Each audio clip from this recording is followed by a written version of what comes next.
Bien, nous allons commencer cette deuxième journée, ou troisième demi-journée.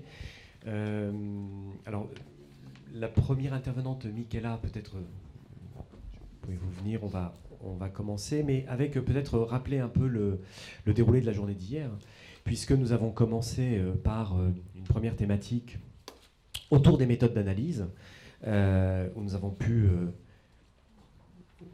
parcourir, explorer un certain nombre d'œuvres d'architectes et d'œuvres d'intérieur.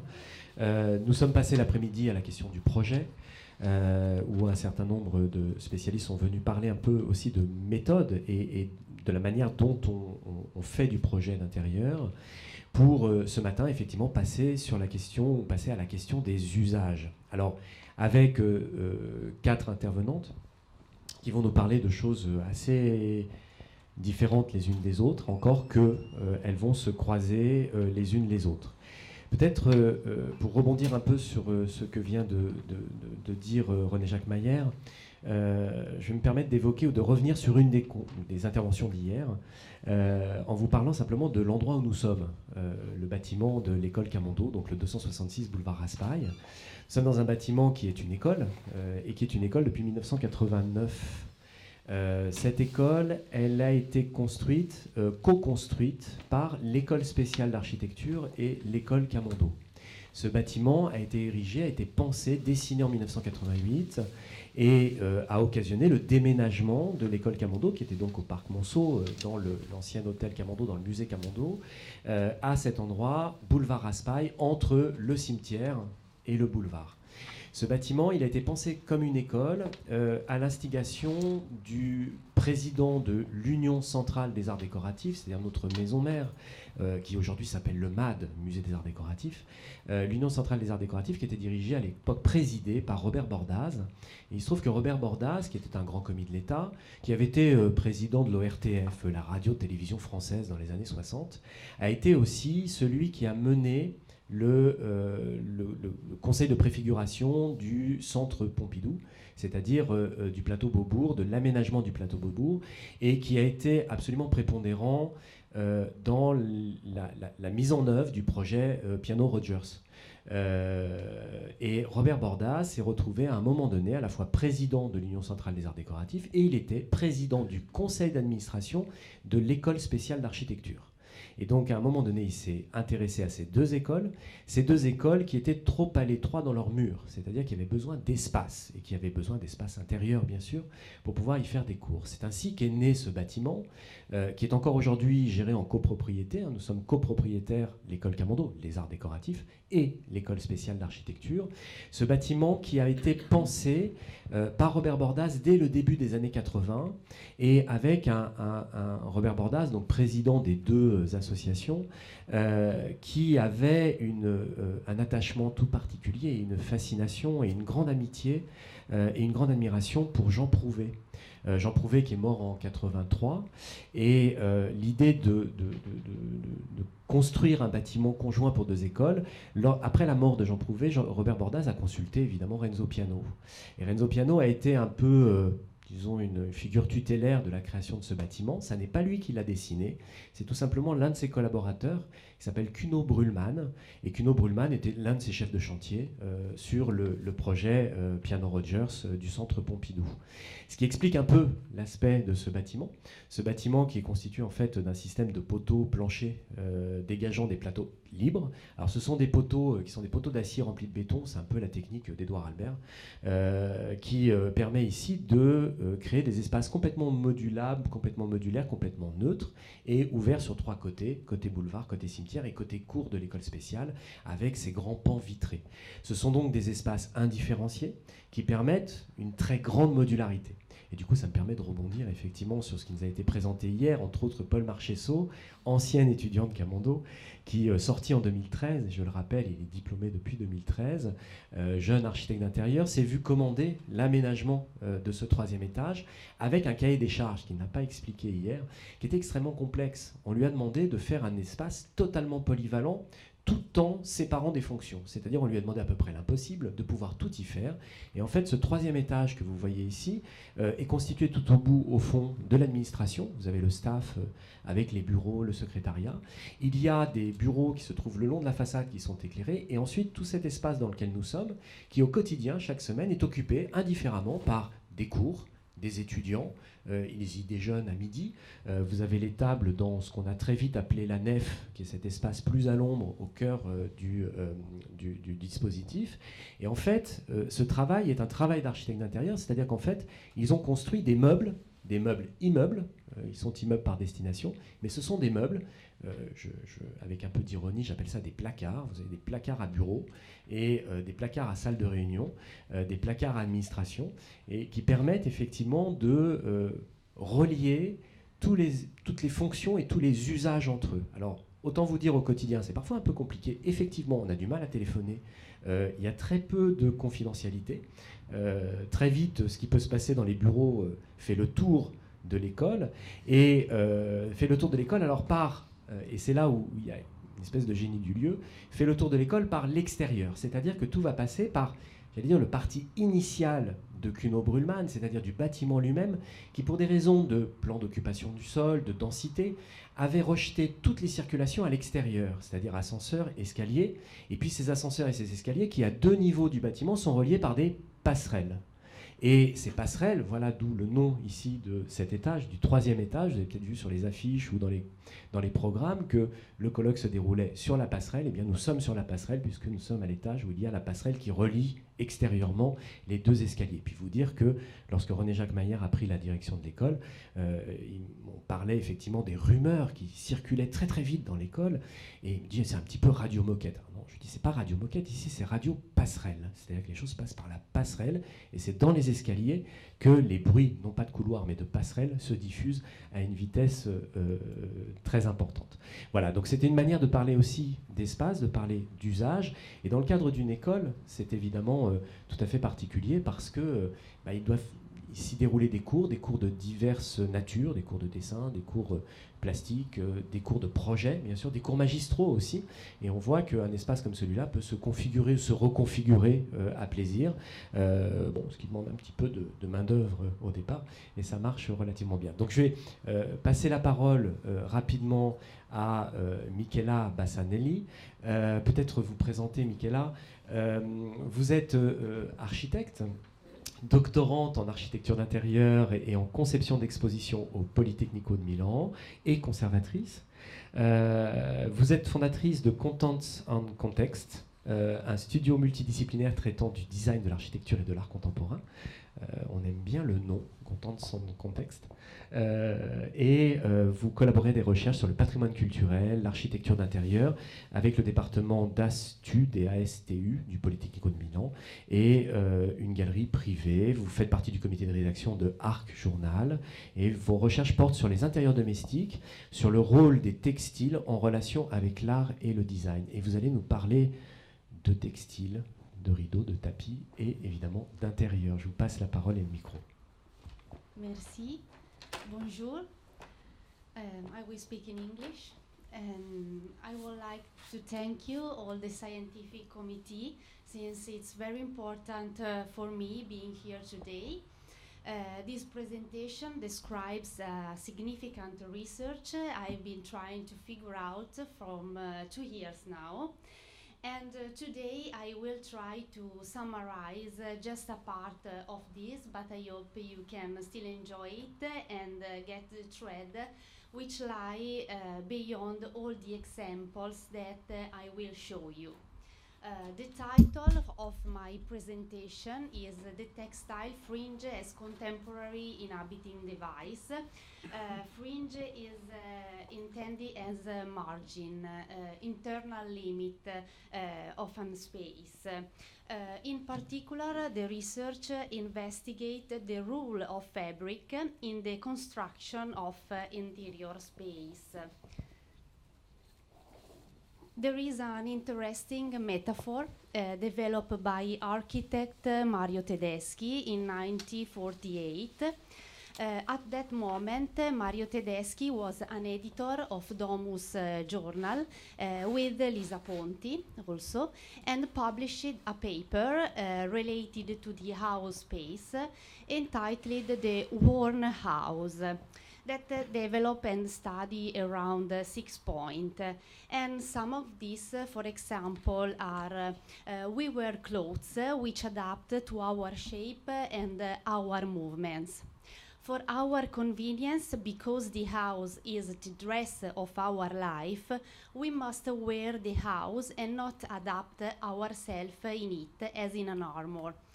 There are also these interesting drawings that you can see with this big figure of a man inside this plan. And another one is for the house to be shaped to our needs, everything in it must be fluid. I recall also the old rooms of the past as example of full space, completed space, and decorate space. After this list in 6 points that describe the characteristic of the idea of a house, he proposed some example, among which is this rehabilitation of an apartment of a doctor. In this part you can see the original plan of this house, and in the project you can see this first action, and I would like you to invite you to conceive this new space where the architect replaced this wall with a tent with a fabric. You can see also in this first drawing. So this introduction is for explain the idea of a conformation of a space is linked to the body and to the fabric or skin, start far away, and this is old as the man himself. Curtains were the first dwellings of men, shells for nomad society, where the textile was a second protective skin. The primitive used the skin to close the caves. The nomadic society used curtains and carpets to delimit the space and built their own alcove. Many philosophers described also the idea of the house as a shell or primordial refuge, such as Gaston Bachelard and Rudolf Arnheim. These first houses, like tents, recall this primordial idea. There is a very evocative image that represents the idea to define a perimeter with a sample sheet of fabric. This image is taken by design metaphor, a sequence of photographs taken by Ettore Sozzas Jr. during his journeys to the desert of Spain. And these metaphors are temporary land art or architectural construction created into the landscape, made of poor and fragile items, pieces of string, wood, ribbons, stones, referring to the precarious nature of things. At that time, Sozzas was questioning the role and the responsibility of the architect in contemporary industrial culture, and felt the need to get back to the origin of the architecture. With this building, with this installation, sort of study of the architectural language, he tried and investigated the relationship between the individual and the physical environment. And in particular, this image, this metaphor, identify with a simple gesture the significance of the verb living or inhabit, which come from the Latin habitare, hence the word habitus. The origin of a tool linked to the relationship between fabrics and architecture date back to the late 19th century, in particular with the German architect Gottfried Semper. Semper's coating theory relies on the art of weaving, a primary and ancestral role linked to primitive human activities. In fact, all the buildings appear to be a transposition of this art. The wall has the same function as the garment that must separate and protect. Sempers maintained the art of weaving branch first, then raffia, which is the most ancient craft, together with the art of ceramics. And the rugs is the object around which the wall could in theory revolves. There is indeed a phonetic assonance between the German word wand, there is wall, and gewand, dress, which originate from the word winden, which means embroidering. Semper's task is to create a warm and welcoming space. In this image you can see the project of Adolf Loos for his wife, Lina. And in this project, the architect proposed the Semperian theory, a continuous system of curtains run on the carpets, windows, and cabinet. The floor is completely covered with an angora carpet covering the base also of the bed. During the 30s in Italy, Guido Marangoni, an Italian politician, journalist, and art critic, writes numerous texts on the relationship between space, furniture, and textile art. For example, in Arredo e Abbigliamento, Furnishing and Clothing, he evokes atmosphere, also customs and wave of line that are reflecting in furniture and fittings.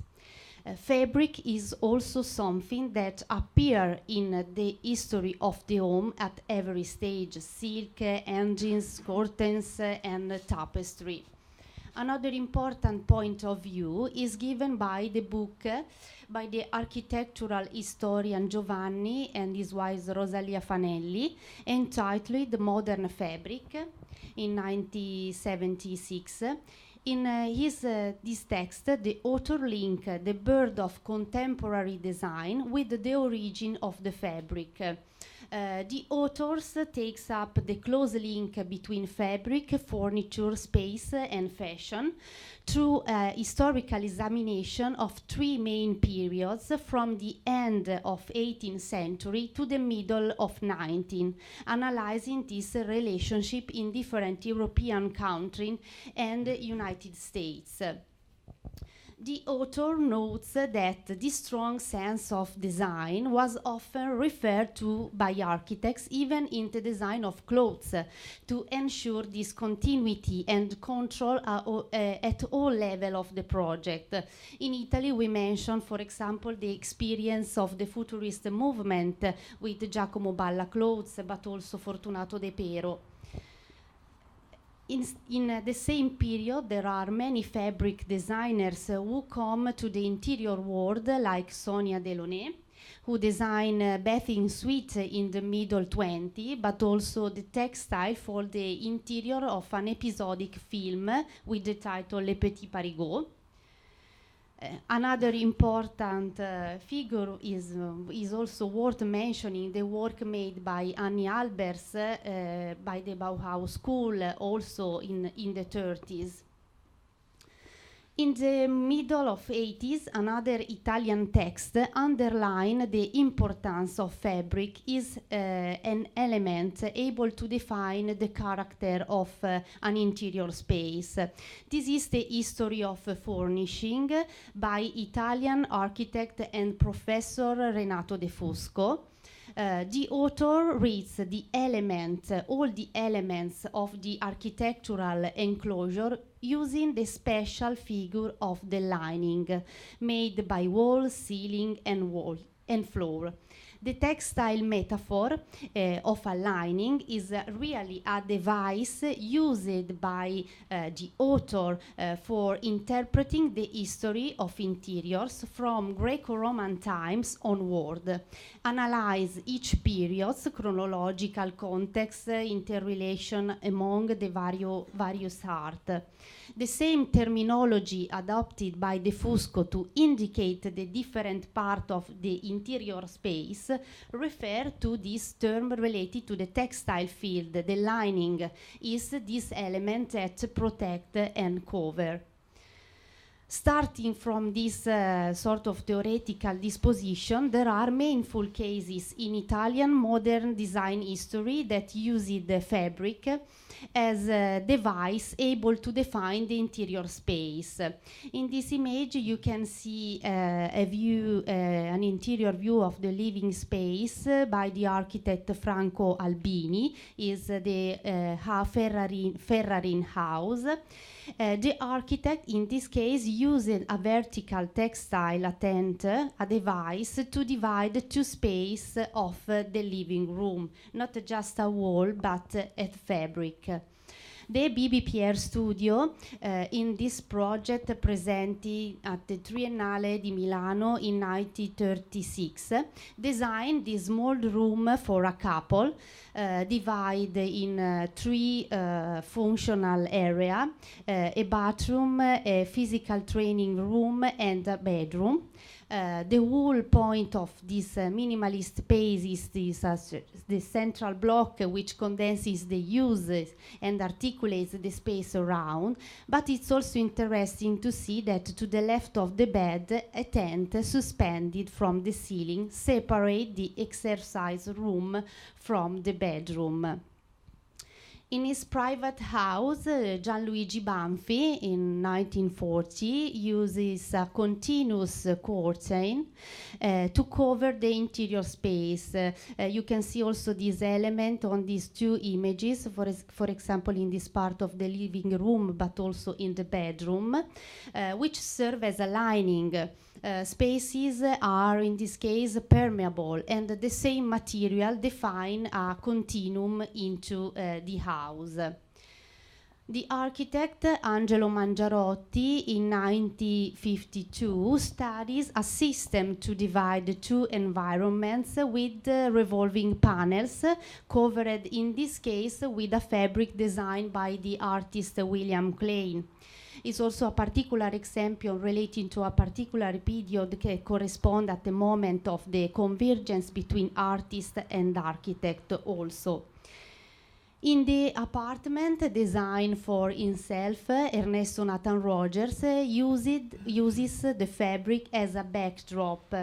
In this case, the lining, you can see also these images of the wall, transforming it into an equipped element, no longer just a lining, but an equipped wall. In many house projects, also the Italian architect Carlo Mollino uses the fabric to express an internal and surreal world. This is a particular of the bedroom of the Valle house, an apartment designed 1940 for his friend and also architect Giorgio De Valle in Turin. And this interior is inspired by the world of dreams and also surrealism. This bedroom is a kind of wrapped up room dominated by fabric and color. Also, you can see the using of fabric on the wall in this tent, also in this case with this sort of action as an equipped wall, and also in the carpets. This historical example shows us the possibility of using fabric as a device to define interior spaces. Starting from this, I want to show how the textile fringe has become a spatial device able to respond to the needs of contemporary dwelling. Contemporary condition influenced the dynamics of living, creating a new space within the house, which we can call a relational space, a sort of hybrid territory, a meeting and exchange place that has particular characteristics such as transparency, visual continuity, and loss of external limit. There is a sort of project manifesto by Marta Laudani and Marco Romanelli, presented at the 21st of Triennale di Milano. The title is The Absence of the Presence, is a sort of metaphor project. The house is not conceived more as a machine habité, but also as a theater of our everyday life. The space is divided in three main functional and different areas with different function, and these spaces, these three spaces, can also close and open at the same time. We can choose if to put the space in a relation between or not. And the first example, the first contemporary example that I show you is the curtain wall house by Toyo Ito in Tokyo.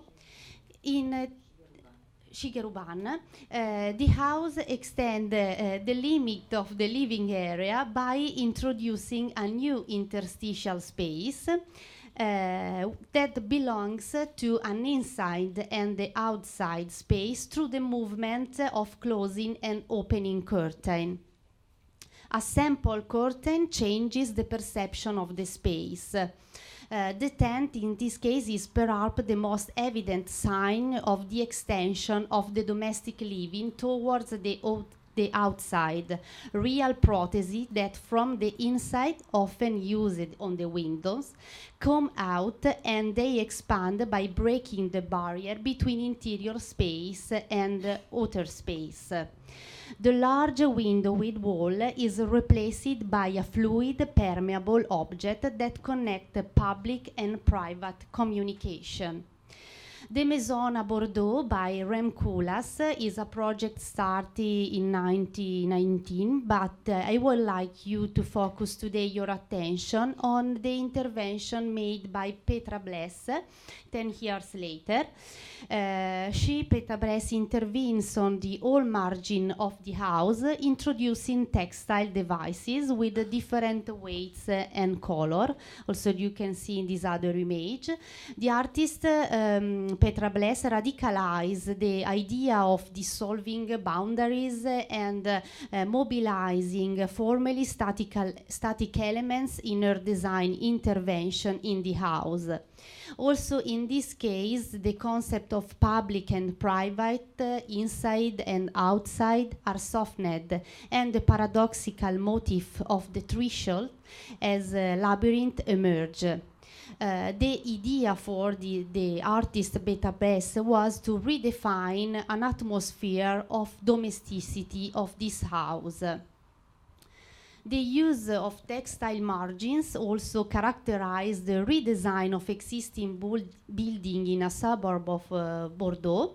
In the project for Bâtiment in Bordeaux by Frédéric Drouot and Lacatone Jean-Philippe Vassal, this is the axonometrical view of the building, and this is the new intervention made by the architects, extend the limits of the house with a new space endowed with a textile margin, as you can see in this image, that makes it belong to an inside and an outside at the same time. The addition of extended winter gardens and balcony, given also the opportunity for each apartment to enjoy more natural light, more fluidity and of use and more view. Other examples show the transformation of interior space with textile device.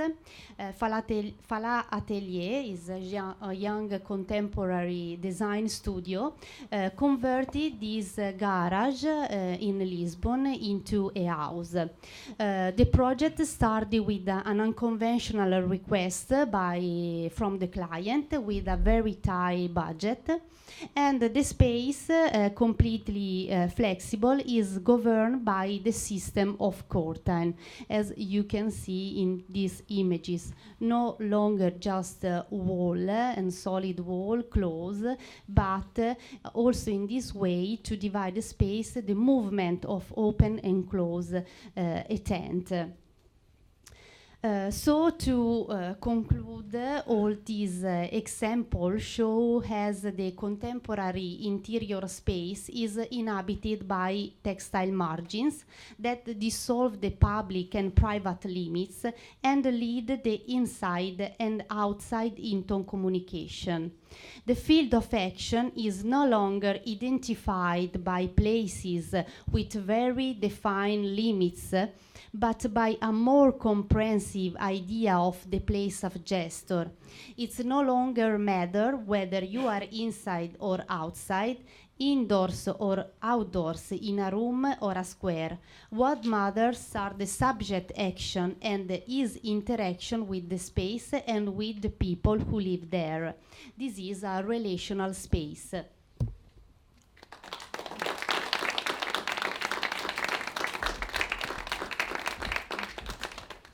Thank you.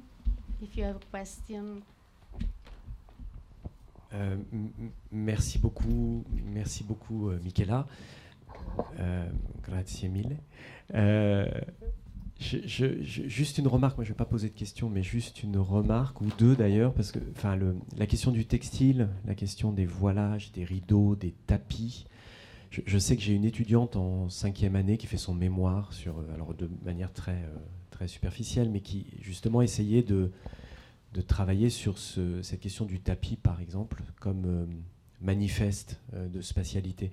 Et je dois dire qu'on aime beaucoup parce que on parle beaucoup en architecture en France, je ne sais pas si c'est le cas en Italie aussi, mais on parle beaucoup de frugalité, de réversibilité. Et c'est vrai que d'un coup, avec le textile, on a un outil de spatialité qui est extrêmement efficace, et puis qui est totalement frugal pour le coup, qui est une espèce d'essentialité, qui se monte, se démonte, se déplace et caractérise les espaces. Et puis ça nous renvoie un petit peu à l'intervention de Marina hier, mais sur la question de la scénographie, puisque le rideau, c'est quand même le spectacle. Et un certain nombre de ces exemples sont totalement spectaculaires. Et puis j'ai juste une remarque, alors c'est pour compléter un peu, sur l'hackathon Vassal et Druot, sur l'IGH à Bordeaux, on avait eu un partenariat à Camondo. On a fait travailler des étudiants de 3e année. C'était une question qui était posée par le bailleur. En fait, les balcons, les espaces supplémentaires, donc avec cette incroyable démarche de l'hackathon Vassal et Druot, on avait fait intervenir Frédéric, qui était venu à l'école pour expliquer le parti pris, et c'est toujours extrêmement séduisant, cette idée de faire un plus, donc avec ce voilage, sauf que le bailleur nous avait posé la question, pourquoi faire ? C'est-à-dire que les habitants ne savaient pas comment utiliser ces lieux. Ils ne savaient pas comment les investir, ils ne savaient pas comment en user. Et on avait fait un atelier de design où les étudiants avaient pensé des meubles et pensé des usages. Au-delà de ce côté, j'ouvre et je ferme, et effectivement, j'ai du soleil et de l'espace. Voilà. Mais est-ce que vous avez peut-être des questions à poser à Michela ? Oui, Roberto peut-être ? Oui. Oui, Jérôme ? Je peux parler en français, oui.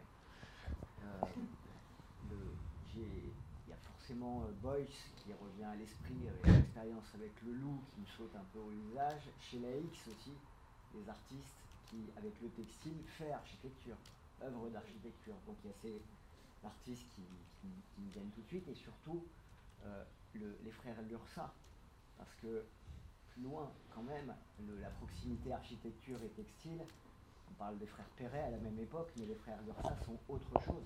Et quand on explique que le textile par le sol ou par le plafond peut définir un espace, la première tente humaine, l'art aussi, Lascaux au mur. Et du coup, en salle, l'URSA, en fait, par un tableau de textile ou par un tissu tendu, fait une empreinte très très forte sur l'espace. Et évidemment, avec les œuvres de l'URSA, c'est cosmique, quoi. Je veux dire, c'est un ciel, c'est un mur, et là, on n'est pas dans le dispositif mobile du rideau qui est très séduisant, mais j'ai l'impression que déjà, assez tôt, il y a eu Delaunay qui était expliqué, mais je pense qu'avant, il y avait quand même l'URSA, en tout cas, qui pouvait, beaucoup d'artistes, mais voilà, je pense à ceux-là. La question est, est-ce qu'il y a eu un choix?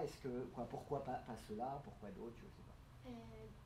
Which artist you mentioned? I don't understand the name in particular.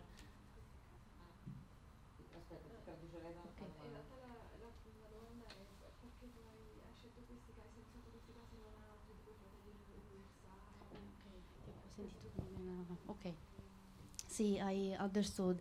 And in particular, my idea to develop this research is related also to the contemporary period, and the using in particular of this vertical element to describe this new relationship also between the spaces, interior and exterior. And this is also the reason because I choose in the previous one also example that worked already on this kind of concept. Is just a part, but I know that the world of interior and fabrics is more bigger than this, and it is for this reason.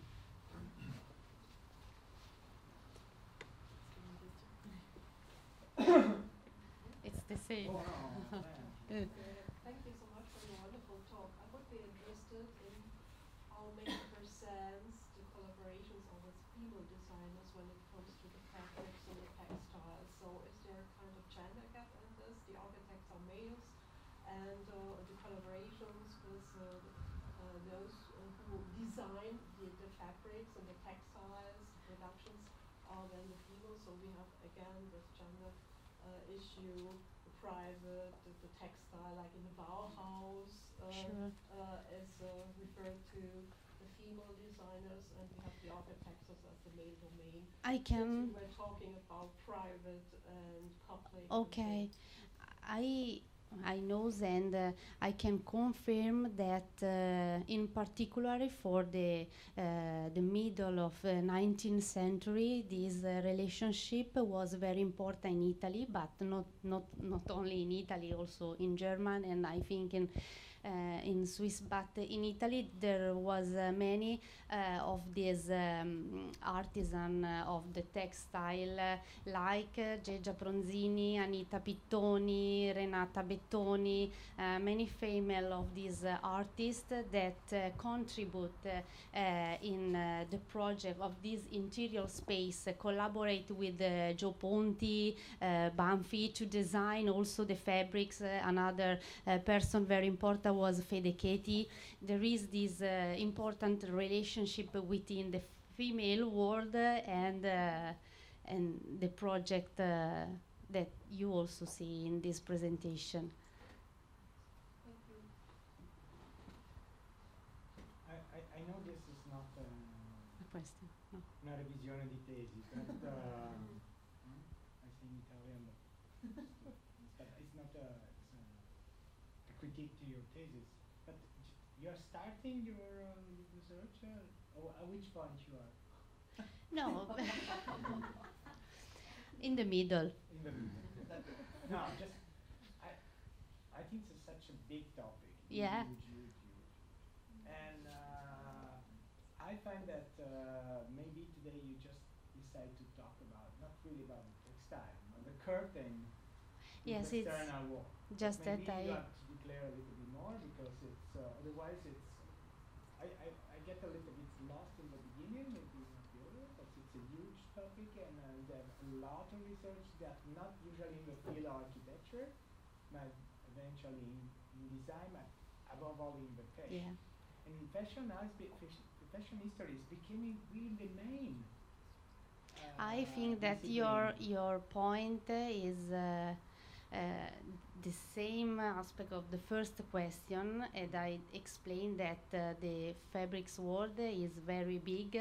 Probably is I have to specify in the title this device like tent, not also this device. But yet, in particularly, I want to show you this relationship also to arrive at the contemporary world and the use of this particular device that is the tent of this element, vertical element, from exactly this. That, I don't want, it's not the moment to tell we start talking night, but I want to, because it's very useful, and you mentioned that Alexis started today, and in general for us these days. Otherwise, it's a little bit risky if we continue to switch between different dimensions and to have architecture as a background. Because if you start to look at what's curtain wall, if you think the wood, the meaning of that is it's a kind of facade, no? It's nothing to do, but there's a lot of work with curtains that are made by the architects, or just simply to correct their mistakes. La Cité Refuge, just pour s'expliquer, it's a building that was completely wrong, made by Le Corbusier. He has to change and put something over, because he had not talked to the curtain. But I think there are other references that also show us a way to show that interior architecture or architecture-intérieur could be an independent discipline. And because you talk about Semper, size division, etc., but there is a big, in the introduction of architecture work temporary environment, I always use this to, like my starting class at school. Rainer Banham, to destroy the idea that architects are the center of the world, he make exactly the explanation he did. Say, first architecture was not the cabane, was not the cover, was the first dress the men, but not even the dress, he started to say was the first to control environment, temperature, etc., and the fire. And it's a little different from Semper, because Semper was going to the texture of the material. Yeah. That is an idea that you are not connected to the structure. So the engineer and connected to this idea also of the space. But the interior, exactly what you described, the building wonderfully, this wonderful building, and also the project here is about l'habillé, no? Yeah. In that sense, it's an habit. And I find that I find, for example, exactly the example in the back of you in this moment totally wrong in this dimension, because I visit this building, I visit the other house in Shizawa, and they are totally architecture. I mean, the structure is dominant, and the curtain is just a joke. This curtain doesn't work. They always keep closed, always keep open. They don't. And Petra is the same. It's nice if you present the famous installation in the Dutch pavilion. They will never work. It worked for 2 days of the opening, and then the curtain never moved. So I think there is something to be radical about that, because you have a very good topic, and I think you have to decide if you want to stay on this side of the interior architecture or the architects. On va changer vos coordonnées, je pense. Okay. Non, bon, déjà parlé. Ça, je te C'est dirai. cette question, mais c'est effectivement ce Thank qui est passionnant. you. Est-ce Yeah. que Anne, tu réagis? Oui, alors peut-être Annalise. Et c'est la question des sensations et des ambiances que les tissus, en effet, induisent dans un espace. Et si, dans les ouvrages que tu as montrés et dans les cas d'études, cela est pris en compte, c'est-à-dire si ça rentre dans les réflexions des théoriciens, des historiens et aussi des architectes. Donc, quand les architectes expliquent leur projet, ils en parlent.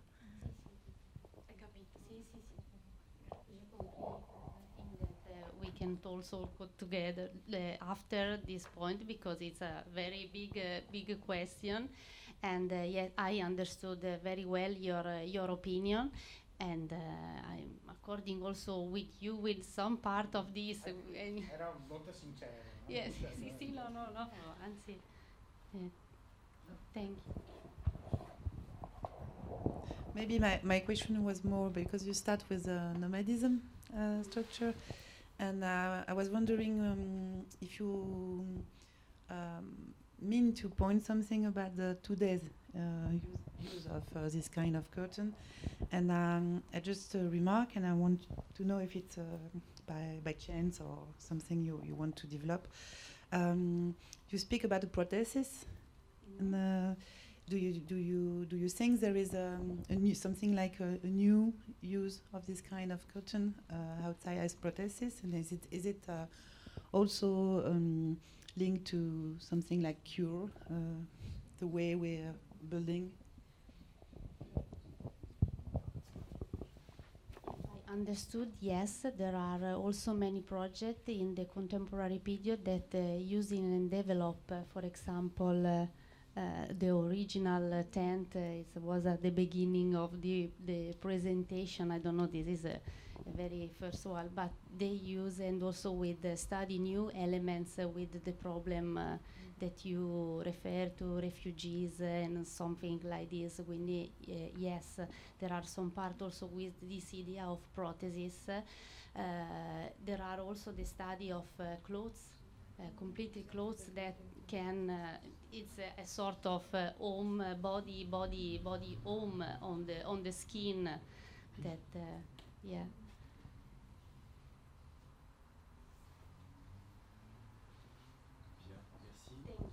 Merci beaucoup, Michela. S'il n'y a plus de questions, bon, voilà, appelez Nadja Monnet qui va nous rejoindre.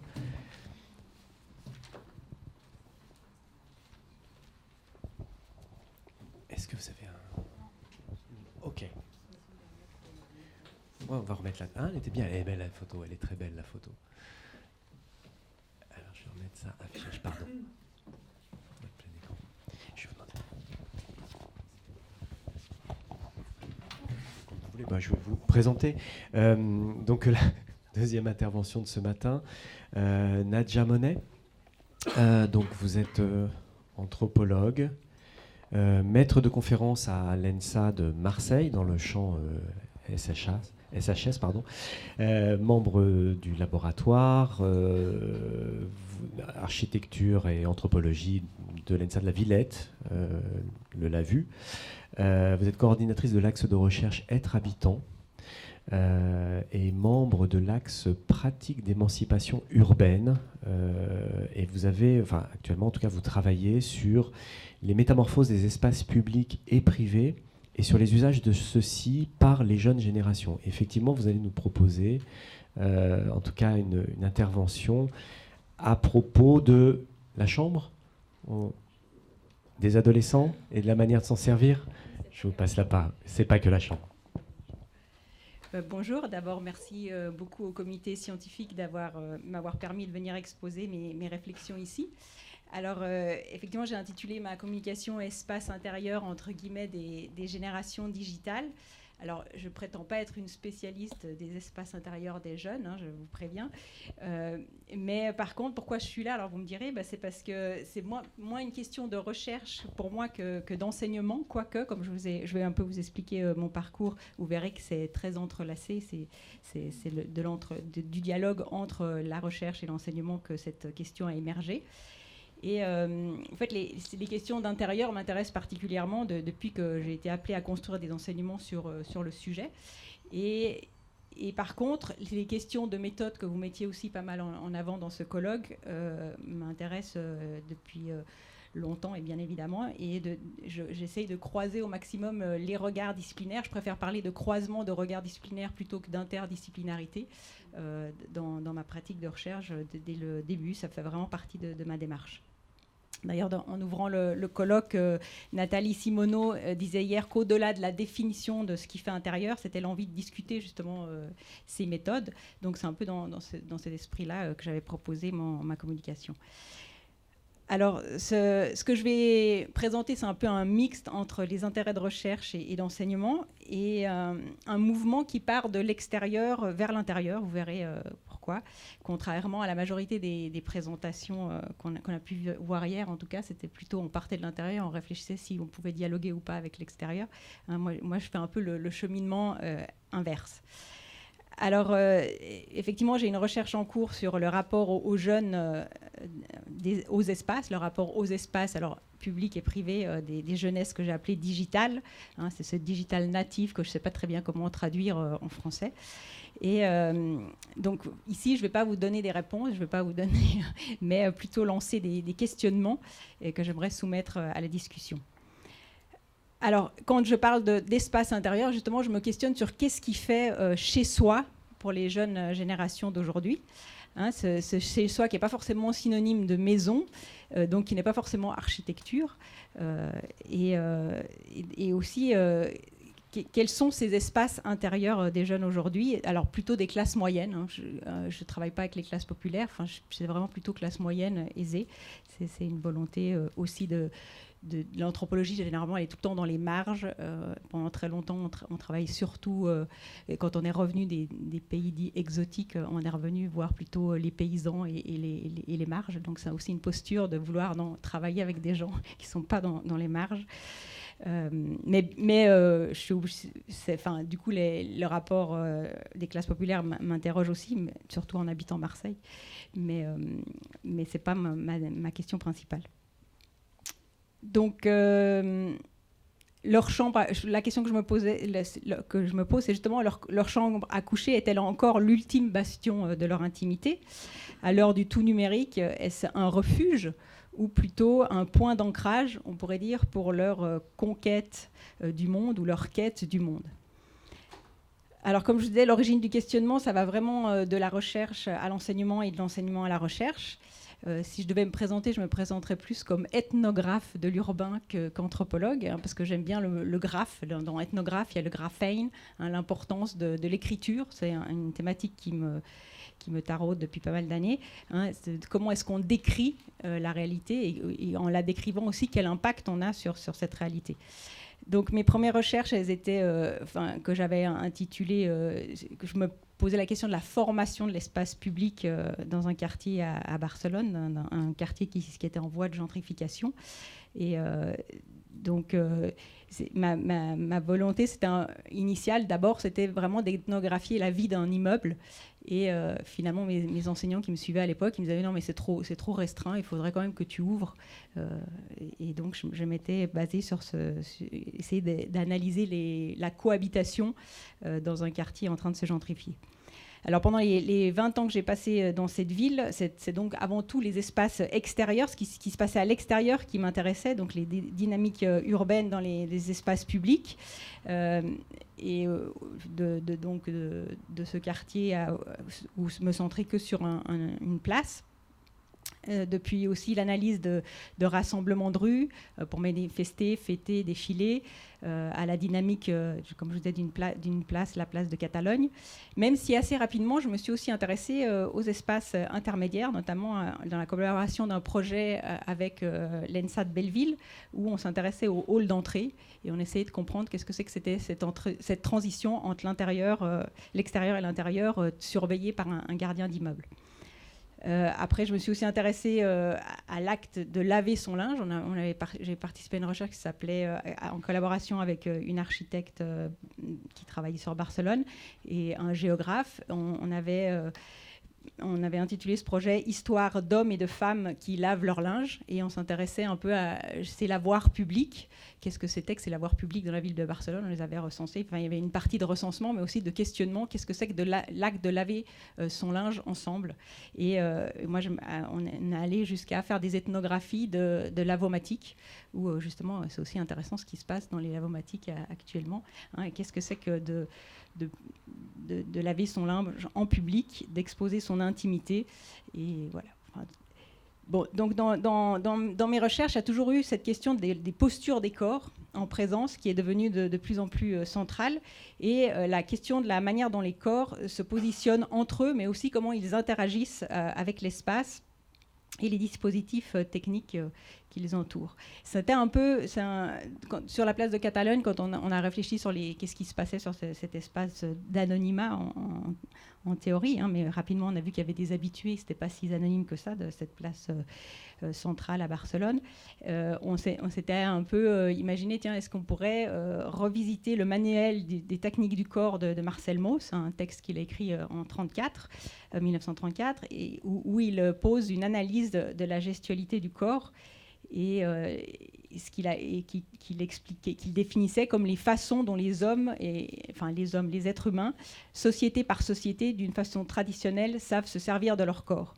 Donc on se disait, tiens, on pourrait essayer d'analyser ce qui se passe sur cette place selon cet angle de vue-là, en s'inspirant bien évidemment aussi de l'interactionnisme d'Erving Goffman, de la maîtrise visuelle de l'ordinaire d'Yves Vinquin, hein, qui parle qui qui propose cette technique du silhouettage, ou encore l'ethnographie de l'action d'Albert Piette. Donc l'intérêt pour les corps assis particulièrement à cette époque-là, où on s'intéressait avec ma collègue qui travaillait avec moi, de voir comment les corps se posaient sur cette place avec les différents dispositifs disponibles, que ce soit des bancs, des barrières, des balustrades, les pelouses. Et on avait travaillé surtout avec des photographies, puis ensuite avec une designer qui avait redessiné, resilhouetté nos photos pour qu'on puisse montrer ces poses dans l'espace public. Et dans ce travail, on avait constaté que les jeunes générations adoptaient des poses que les générations précédentes ne se seraient certainement pas permises, en s'allongeant sur les pelouses, en se bécotant sur les bancs publics, voilà, en utilisant certains bancs comme des lits. Hein, donc, voilà, et on avait un peu l'impression que finalement, ils n'hésitaient pas à s'allonger sur les pelouses et les bancs à leur disposition, comme sur les canapés de leur salon ou de leur chambre à coucher. Donc, on se demandait si c'était là le signe d'une étape de leur jeunesse ou si c'était plutôt le signe d'un changement plus important de la société. On posait la question que nous disent les poses PAUSE et poses POSE, hein, c'est ce jeu de mots, de ces jeunesses hyper connectées sur les transformations de nos modes de vie.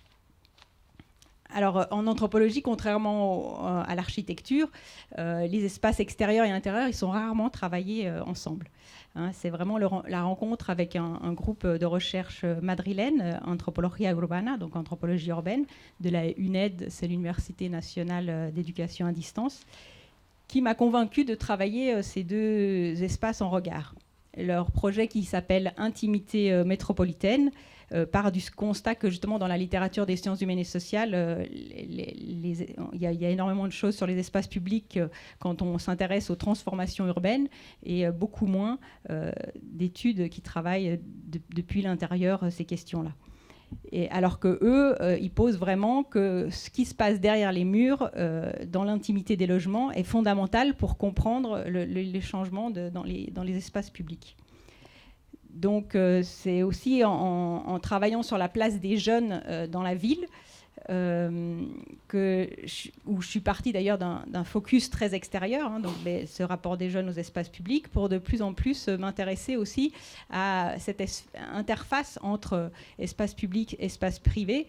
Et c'est un peu le hasard des choses, mais dans mes enseignements, ça a été un mouvement assez similaire où j'avais d'abord plutôt des enseignements qui portaient sur les espaces publics et peu à peu, on m'a aussi demandé de prendre en charge des cours sur le logement.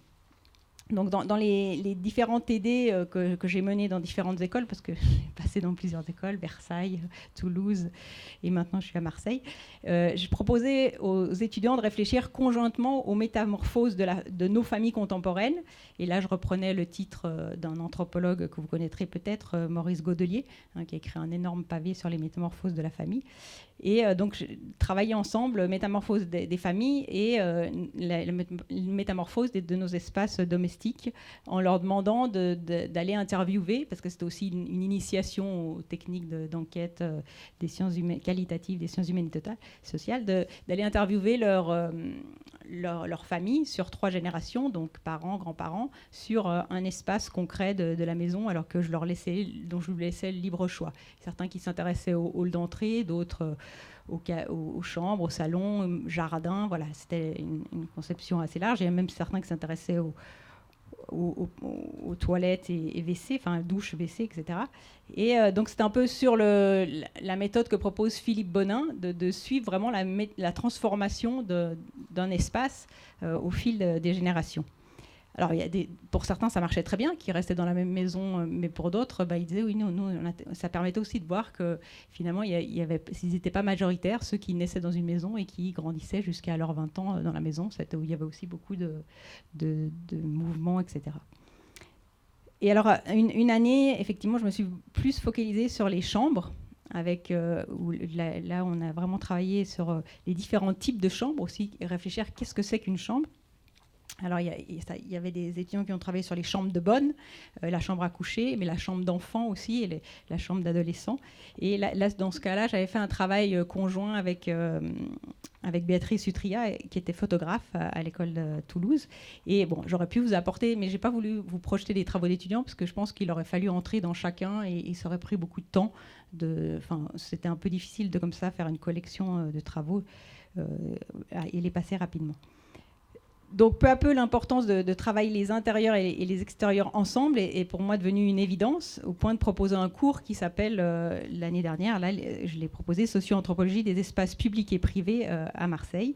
Et dans ce cours, je leur montre que cette dichotomie, justement, public-privé, elle n'est pas universelle, mais c'est une construction socio-historique qui naît à un moment donné, dans une société donnée, et qu'elle n'est pas synonyme de la tension forcément entre intérieur et extérieur, que les notions d'intimité, de pudeur, elles ne sont pas vécues de la même manière partout dans le monde, ni dans le temps.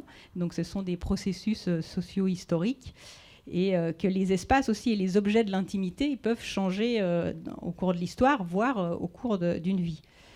Donc je les rends attentifs au fait qu'espace privé, intimité et espace domestique ne se superposent pas forcément.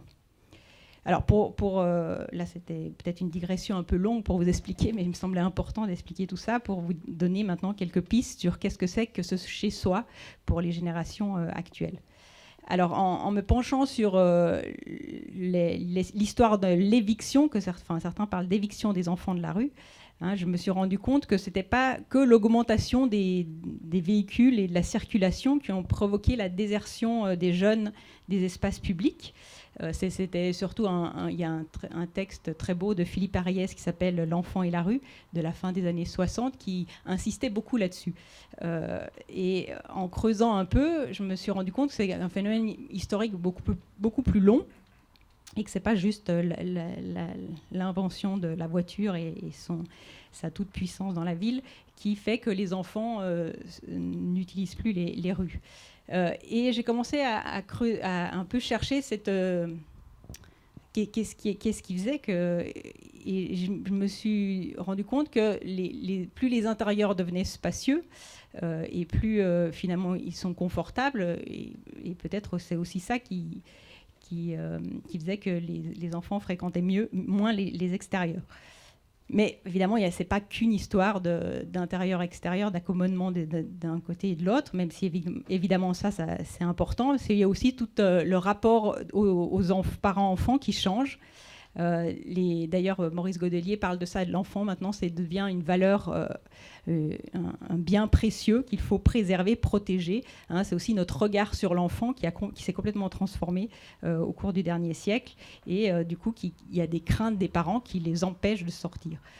Et aussi, il y a des responsabilités de plus en plus fortes par rapport aux parents. Avant, Philippe Ariès le décrivait très bien, les enfants dans la rue, c'était ils étaient surveillés par tous. Et c'était la responsabilité d'une collectivité. Alors que maintenant, c'est de plus en plus une responsabilité de parents. Et on peut d'ailleurs très rarement interpeller un enfant dans la rue. Ça l'étonnerait parce qu'il est en train de faire quelque chose qui ne convient pas. On se fait immédiatement remballer par les parents derrière. Donc, en travaillant avec une perspective historique, je me suis rendu compte qu'en Occident, la dichotomie public-privé a peu à peu... pris corps et s'est perfectionnée au cours des siècles. Et aussi, elle a été spatialement définie par les aménagements des espaces publics, mais aussi méticuleusement orchestrée par la pensée architecturale dans nos logements. Donc l'obligation d'aller à l'école, la création d'aires de jeu, la création de la chambre d'enfants, d'abord plutôt collective et de plus en plus individuelle, ont proposé des espaces spécifiques destinés aux enfants. Tout comme les centres de loisirs ont créé une prise en charge des enfants par des professionnels, et donc il y a de moins en moins de contacts intergénérationnels dans les rues. Donc l'hypothèse sur laquelle je suis en train de travailler en ce moment, c'est que cette séparation de plus en plus forte des enfants de la rue, et voire du reste de la société, va de pair avec une séparation de plus en plus claire des sphères publiques et privées qui sont distinguées de plus en plus clairement au niveau de l'aménagement des espaces. Or, depuis quelque temps, et c'est la question qui a déjà été évoquée hier, avec la prolifération de l'usage des techniques de la communication, on peut se demander si cette dichotomie public-privé, elle n'est pas en train de se brouiller, de perdre de son sens, voire de sa consistance. La chambre qui était initialement conçue pour cultiver son intimité, est-ce qu'elle ne serait pas en train de devenir un espace de publicisation de cette dernière, comme l'attestent les nombreuses photos et films d'adolescents postés sur les réseaux sociaux et tournés ou pris dans leur chambre? Anne Jarijon et Joël Menrad, pour un article d'ethnologie française, d'ailleurs, faisaient remarquer que face aux interdictions des adultes, bien souvent, les adolescents, ils s'enferment ou sont enfermés dans leur chambre pour mieux s'ouvrir sur le monde par le biais des réseaux sociaux et autres dispositifs numériques. Donc, il y a ce mouvement-là, et en parallèle, il y a aussi des anthropologues qui travaillent sur le rapport des enfants-parents et l'usage des appartements, qui montrent que comment les usages des pièces, elles se transforment en fonction des âges des enfants, avec la possibilité pour les petits-enfants de se déployer indistinctement dans la majorité de celles-ci. Par exemple, sauter sur les lits, s'allonger par terre au milieu du salon, construire une cabane dans le salon, etc. On imagine bien que dans les intérieurs qu'on a vus hier, c'est peut-être impossible, et c'est peut-être toujours impossible dans certains milieux classes sociales. Hein. Mais les anthropologues qui travaillent sur ces thèmes-là ont montré que dans les classes moyennes, ça devient presque la norme. Enfin, il y a le salon, ça se transforme en véritable salle de jeu. Peut-être que la personne qui parlera tout à l'heure nous en dira plus par rapport à ça. Et c'est des installations qui peuvent être effectivement le temps d'une journée, de quelques heures, mais ça peut être des installations plus longues tout au long des premières années du jeune enfant. Alors, pour les travaux d'étudiants qui ont été menés à Toulouse, ont montré que la chambre, elle se transforme fortement entre 12-13 ans.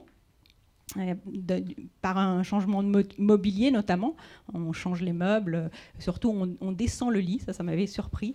Les personnes qui avaient travaillé là-dessus avaient constaté que si les jeunes enfants aimaient bien avoir des mezzanines, dormir sur des lits à étages, etc., à partir de 12-13 ans, on descend, on veut faire comme les adultes, on veut avoir le lit à la hauteur plus bas, et souvent ça passait à un lit aussi double. De l'usage du matelas simple place, passer à un matelas double. Il y a aussi un changement évidemment dans la décoration. Qu'est-ce qu'on expose, le tiraillement, surtout entre 12-13 ans, est-ce qu'on expose encore les poupées, est-ce qu'on les cache, enfin voilà. Mais aussi, c'est un lieu qui devient plus fortement investi. Avant, c'est plutôt les parents qui s'occupent de la décoration, du rangement, du ménage, avec ou sans enfants. Mais bon, c'est plutôt les goûts des parents qui s'imposent.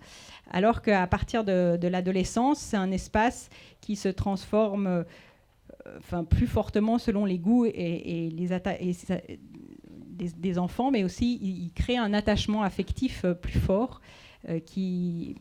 pour ce lieu. Le jeune y exprime davantage sa personnalité, impose aussi parfois aux autres parents ou frères et sœurs d'adopter des codes, par exemple toquer à la porte, voilà, on ne peut plus entrer et sortir comme on veut dans ces espaces-là.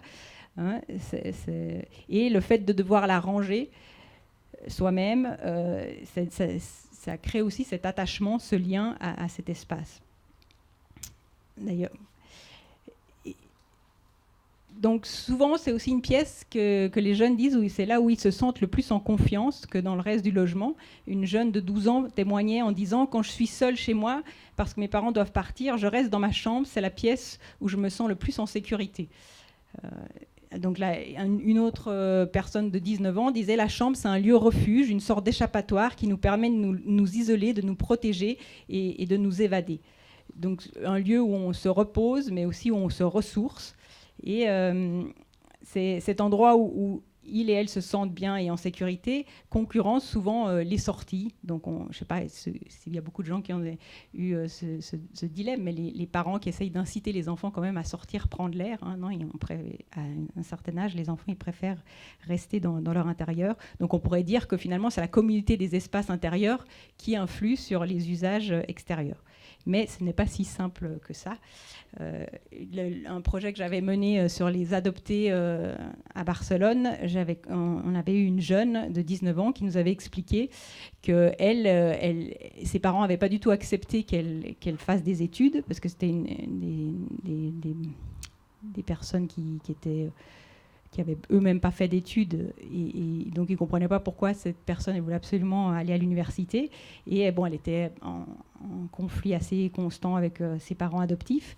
Et du coup, elle nous expliquait que pour elle, son chez-soi, c'était la rue, mais pas le café. C'était vraiment, elle créait sa bulle, elle révisait ses cours, etc., dans l'espace public. Donc oui, il y avait comme une espèce de sphère privée qui se créait dans l'espace public. Il y a d'autres étudiants qui faisaient le lien entre créer son chez-soi et s'indépendantiser. Hein, et du coup, leur chez-soi, c'était plutôt leur chambre d'étudiant ou leur studio ou colocation que chez leurs parents. Bon, et brièvement, pour vous expliquer sur les 150 étudiants que j'ai eus l'an dernier, plus de la moitié, ils ont décrit leur chambre dans la maison familiale ou en colocation ou en résidence étudiante, dans un petit exercice que je leur demande de faire, ou je leur demande de faire un relevé habité de ce qu'ils considèrent être leur chez-soi, en leur donnant cet exemple de cette adoptée qui créait son chez-soi à l'extérieur. Donc sur les 150, je vous dis, il y a à peu près bien plus que la moitié qui parlaient de leur chez-soi chez leurs parents dans la colocation ou résidence étudiante. Il y a un bon nombre aussi qui dessinaient complètement l'appartement entier, que ce soit, voilà, pour eux, c'était vraiment tout, c'était pas que la chambre. Et il y en a 2 qui m'ont décrit leur voiture, et une personne, un coin de plage. Donc, je pense que je les ai pas minimisés, je trouvais ça vraiment très intéressant, que du coup, ils considéraient. Par contre, ce qui m'a impacté, c'est qu'il n'était pas du tout mis en avant les ordinateurs, les portables, enfin, tous les outils numériques étaient un peu... Enfin, en tout cas, ils n'étaient pas visibilisés, ils étaient rarement mentionnés. Et par contre, quand je les ai questionnés plus précisément sur l'usage qu'ils faisaient du numérique, j'ai reçu des témoignages qui relevaient plus de la confidence ou de même du jugement. Ils s'auto-jugeaient négativement en disant « oui, je sais, c'est mal, je suis complètement accro, etc. » Alors que moi, ce n'est pas ça que je leur demandais. C'était plutôt d'avoir un regard sur leur pratique, un regard le plus neutre possible. Mais voilà, j'ai eu pas mal de confidences qui m'avouaient aussi se sentir complètement perdus quand ils perdaient leur téléphone.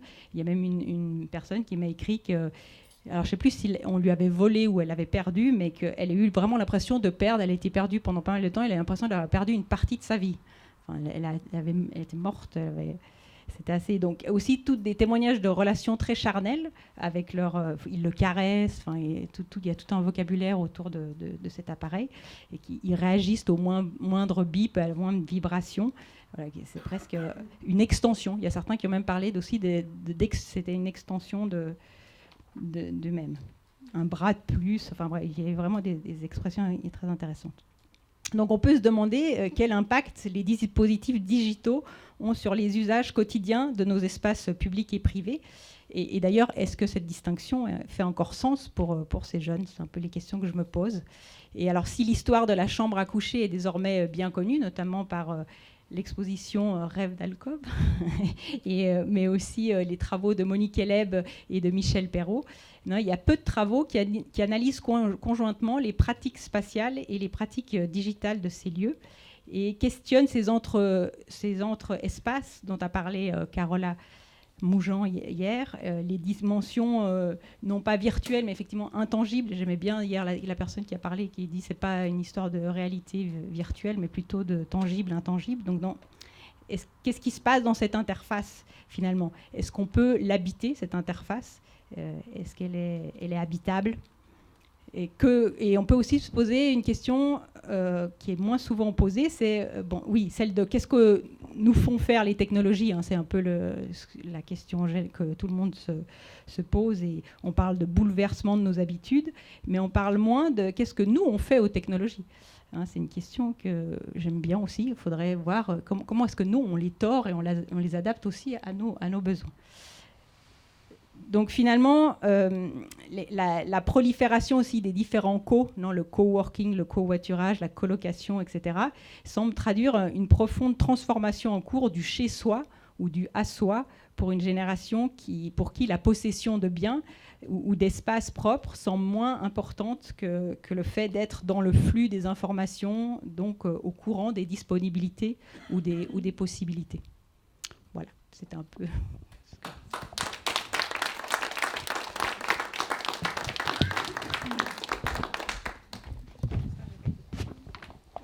Oh non, merci beaucoup. Non, merci beaucoup. Vous soulevez énormément de questions, je crois, qui devraient enrichir à la fois le débat puis la pensée qui est en train de se construire effectivement petit à petit. Puis je vous remercie aussi d'avoir fait référence effectivement à ce qui s'est dit hier, parce qu'on voit bien qu'il y a un certain nombre de choses qui étaient évoquées, survolées, que là vous arrivez à problématiser.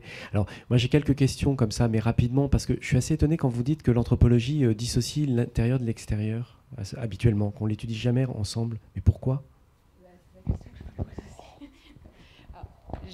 J'ai pas vraiment de réponse, mais moi, mon cursus c'était d'anthropologie urbaine, et l'anthropologie urbaine, on s'intéresse pas aux intérieurs. Après, effectivement, c'est vraiment depuis l'architecture. Monique LéaV, elle est dans une école d'architecture, et effectivement, je sais pas. Pourtant, les premiers anthropologues qui vont essayer, ils embrassent toute la société, et cette volonté de vouloir étudier, de comprendre une société dans sa globalité. Hein, c'était aussi le mythe de la petite communauté. Chaque anthropologue était spécialiste d'un groupe en particulier. Et c'était le grand dilemme quand, du coup, on ne pouvait plus aller pour la décolonisation ou X motifs, on restait chez soi. Mais du coup, l'anthropologie du chez-soi, c'est un peu scindé. Soit on allait chez les paysans, soit on s'intéressait à la ville, mais du coup, comment est-ce qu'on peut analyser une communauté. D'ailleurs, il y a eu beaucoup d'études de communauté dans la ville, mais l'anthropologie urbaine que je pratique, c'est encore autre chose. C'est une ethnographie des espaces publics, au départ, très dans la lignée de ce qui se faisait à l'Université de Barcelone autour de Manuel Delgado. Et là, on restait complètement sur les extérieurs. Et c'est vrai que je pense que c'est vraiment cette rencontre avec les écoles d'architecture qui m'a fait aussi passer à l'intérieur. Mais ça ne veut pas dire qu'il n'y a pas d'anthropologues qui s'intéressent aux intérieurs, hein, parce que, comme je vous disais, il y a des anthropologues qui s'intéressent, mais alors du coup, ils restent à l'intérieur. Ils s'intéressent plus. Enfin, il n'y a pas. Oui, je ne sais pas. Ce serait une bonne question à. C'est très intéressant, et d'autant plus que vous mettez, à mon avis, l'accent sur des choses qui alors font écho sur les enfants qui finalement transgressent toutes les limites dans la cellule familiale. Je ne sais pas si d'autres personnes qui l'ont vécu, mais je suis toujours très étonné de ces espaces de réception, de vie commune qui se transforment en royaume de salles de jeu des enfants. Et donc on voit bien ces transgressions. Alors, par contre, effectivement, quand vous parlez de classe moyenne, là, dans les classes, disons, défavorisées, socialement plus fragiles, alors pour le coup, l'espace public reste investi par les enfants, parce qu'ils sont mis à l'extérieur et parce qu'il n'y a pas d'espace, en fait. Dans les cités, pour connaître un peu en banlieue ce qui se passe du côté de certaines cités qui ne sont pas forcément terrifiantes, hein, mais les enfants sont systématiquement rejetés à cause de l'exiguïté des espaces, effectivement. So we will start again, and we are very pleased to invite Inga Briden, who is Professor of Cultural History and Head of Research in the Faculty of Art of the University of Winchester in the United Kingdom. Your research spans literary, visual and material cultures, with a special focus on interdisciplinary ways of interpreting places and spaces. You have a lot of publications, so I might not quote them entirely, but I will say Reinventing King Arthur in 2005, for example, and more recently, Domestic Imaginaries edited by Harper and Price, and the Routledge Companion on Architecture, Literature and the City, Edition Charlie. So you will present something entitled Hiding Inside, Revisiting Children's Dance. And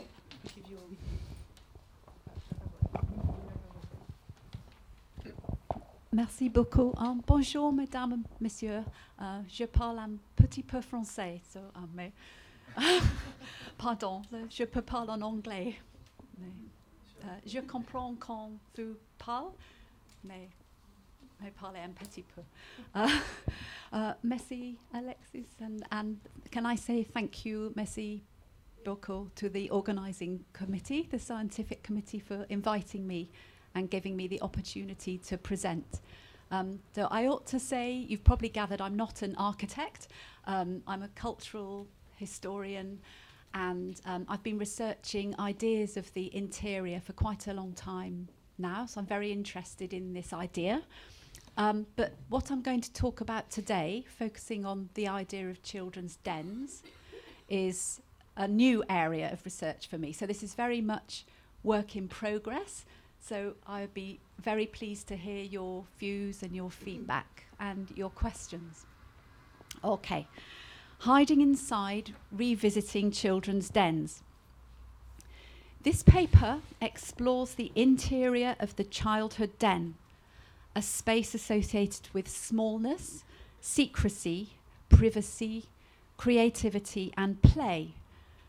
Playing house, or constructing a special place of one's own, whether inside or outside, is both a means of reframing the space and of testing our understandings of interior design expertise, what it means to be an expert in matters of taste, interior decoration, and design. The ways in which children relate to the unstructured settings of the dens they make has been extensively researched by ethnographers and environmental educationalists. Building on this, I'm going to focus today on dens as cultural texts. So I'm going to look at some representations in literature, literary fiction from the 19th century to the present. This is fiction in English. And also look at contemporary Western popular culture and some cultural texts, and just how the idea of dens is presented in the media. Drawing on cultural geography and material culture, I'll also consider the material culture of the inside of the den interior, and the materials that are being used to make dens and furnish dens. So indoor dens can be made with whatever you can lay your hands on, essentially. They tend to be impromptu, improvised, provisional structures. Outside, dens are associated with the use of natural, discarded or scavenged objects and materials. And we might see, I don't have time today, but we might see an obvious link with green architecture. An example would be the bird's nest, designed by Swedish architect Inredning Gasgruppen, which was commissioned by the Tree Hotel Group. So perhaps we'll see, when we look at some images, the links with the idea of nesting and, as I say, kind of green, low footprint architecture. So a den is a small room in a house where people can pursue activities in private. The type of rooms described by the term den vary considerably between region and between countries. So a den could be a study, a family room, a home office, a library, a spare bedroom, a playroom, a snug, and of course a den is also another word for an animal's lair, where an animal retreats. So I'm using the sense of a children's den in this paper to be some kind of shelter or hideout or hideaway which is made by children, or we might say built, constructed by children. As I mentioned, it tends to be informal and can use existing spaces. So a den might be within a wooden cabin or a Wendy house. Do you know this phrase? Do you know what a Wendy house is? Okay, we might come back to that. Wendy house are sheds, barns, clubhouses, or even holes in hedges, in trees, inside cupboards and wardrobes, under the bed, under the table, under the stairs. I know, hands up if you've ever made a den in one of those spaces. Yeah, like in even just under the table or in a wardrobe when you're little. And then you might furnish these spaces with a collection of random objects. They might be known objects, recognized familiar domestic objects, or they might be made from scratch, anything you can find which you reuse. So we might ask, are these dens interiors without architecture? The recent publication Interiors Beyond Architecture, edited by Schneiderman and Campos, considers the broad cultural, historical and theoretical implications of interiors beyond their conventionality and beyond their defined architectural boundaries. These are not limited by interior design's traditional associations with decoration, taste and social status. Building materials which are available, affordable and of a temporary nature and have a low environmental impact are, quote, embraced by children. So a lot of contemporary commentators point out that these are interests that children have when they construct. And these, of course, are basic elemental aspects of den materials.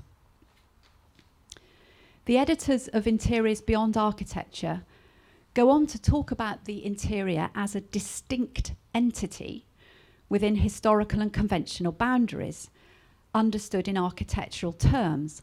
But once these architectural terms are unleashed, an interior can be framed with its own, quote, intrinsic qualities.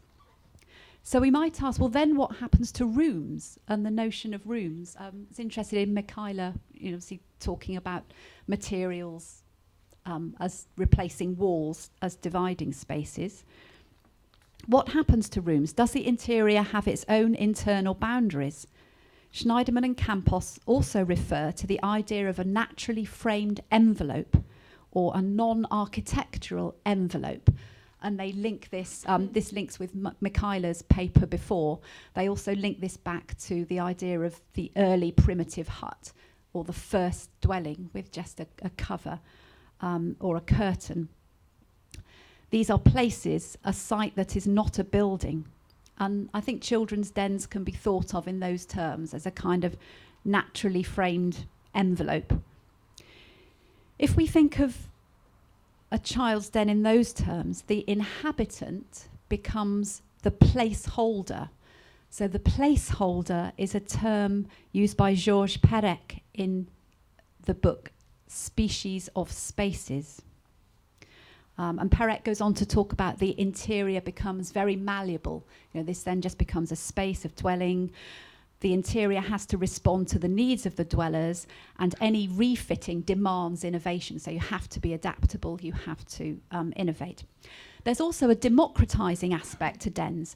Anyone can build one, and unlike the house itself, this is not a space for showing off, but for retreating into and thinking. Edwin Heathcote, in a book called The Meaning of Home, sees the child's den as the trope of the mini house or the self-built hut. In itself, this primitive hut is an archetype of the first imagined building. A den is an attempt to create a separate world within a world over which the child has control and the means to shape both materially and imaginatively. Gaston Bachelard, he talks about the den and these hiding spaces in terms of the eneric quality and the dreamlike space. These are also spaces in which to dream. Okay, does that work? This is the first image taken from literature. So what I'm going to do now is just take, and obviously these are very selected examples from literary texts, illustrations or covers from the late 19th century to the present day, and these are written in English. So this image is an illustration by Leonard Ravenhill for a story called In Ambush, written by Rudyard Kipling. It's part of the collection of Rudyard Kipling's school stories, published in 1899. This story itself was published in a magazine a year earlier. And there's a college in these stories, which is based on Kipling's old school, the United Services College at Westwood Ho in Devon, in South England. This is how the story starts. In summer, all right-minded boys built huts in the furze hill behind the college, little lairs whittled out of the heart of the prickly bushes, full of stumps, root ends and spikes. But since they were strictly forbidden, palaces of delight. And for the 5th summer in succession, Stalky, McTurk and Beetle had built, like beavers, a place of retreat and meditation where they smoked. So you can see in this representation, the den is a place of secrecy. It's also exciting because it's a forbidden space. It's a naughty space. It's out of bounds. So dens also start to become about breaking the rules and being anti-conventional or rebelling against expectations of routine, of time, of space, of behaviour. It's also a place where natural objects are used, and the boys stow books, so it's also a quiet place there to read. I think the story as a whole places an emphasis on these dens as being isolated and separate from other humans and also from everyday routines. So it's really set apart from the built environment. This is emphasised because there are many other examples in fiction, but so I'm using this as an exemplar, if you like. So this isn't unusual. The dens are difficult to access. So what we don't see here, they're sitting on the edge of the gorse, looking down into the sea, so at the very edge of the land. And this is where their den is. They have to get to it by literally becoming like a worm and crawling through the gorse until they pop up. Once they get there, they part the tough stems before them. It was as if a window opened on a far view, and the deep sea sluggishly nosed the pebbles a couple of 100 feet below. They're surrounded by jackdaws, hawks, rabbits, gulls, birds. It's very much a sensory environment. So again, this idea that the den is on the edge of civilization, and it allows you to be at one with nature in wilderness. This is an illustration from an Enid Blyton book called Hollow Tree House from 1945. The illustrations by Elizabeth Wall. Just an example, again, you can see familiar domestic objects used to decorate the interior. So this is a found tree. This is an example of stories where the interior is very much a refuge from troubled domestic situations. You know, it's not always rosy and lovely and romanticised. And there's been a lot of criticism about really what today people would term child abuse, the extent of violence in Enid Blyton's stories in terms of domestic settings. So for the children in this story, the treehouse becomes a way of getting away from an abusive aunt and uncle and not being sent to a children's home. So it's a kind of in-between space. It's a home, but not a home in a conventional sense. This is the jacket illustration by Reginald Heed for Anthony Buckeridge's story Jennings' Little Hut, published in 1951. So this is one of a series of stories set in, again, a boys-only boarding school, published from the 1950s to the mid-1970s. Here the dens are insubstantial constructions made in the boys' free time. No one looks at them thinking about what skills the boys are developing or what they're learning.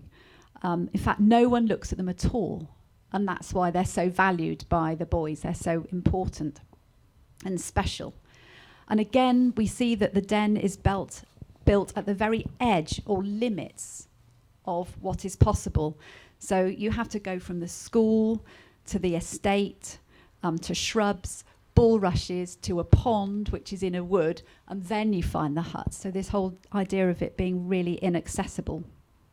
That's the back cover. So the emphasis very much on making, cutting, sawing, using materials. However, even though found and natural materials are used, great pride and care is taken in both building the structure and decorating the interior, with the emphasis on invention. This is the start of when Jennings and Derbyshire are building their hut. It was only a little hut, but Jennings was very proud of it.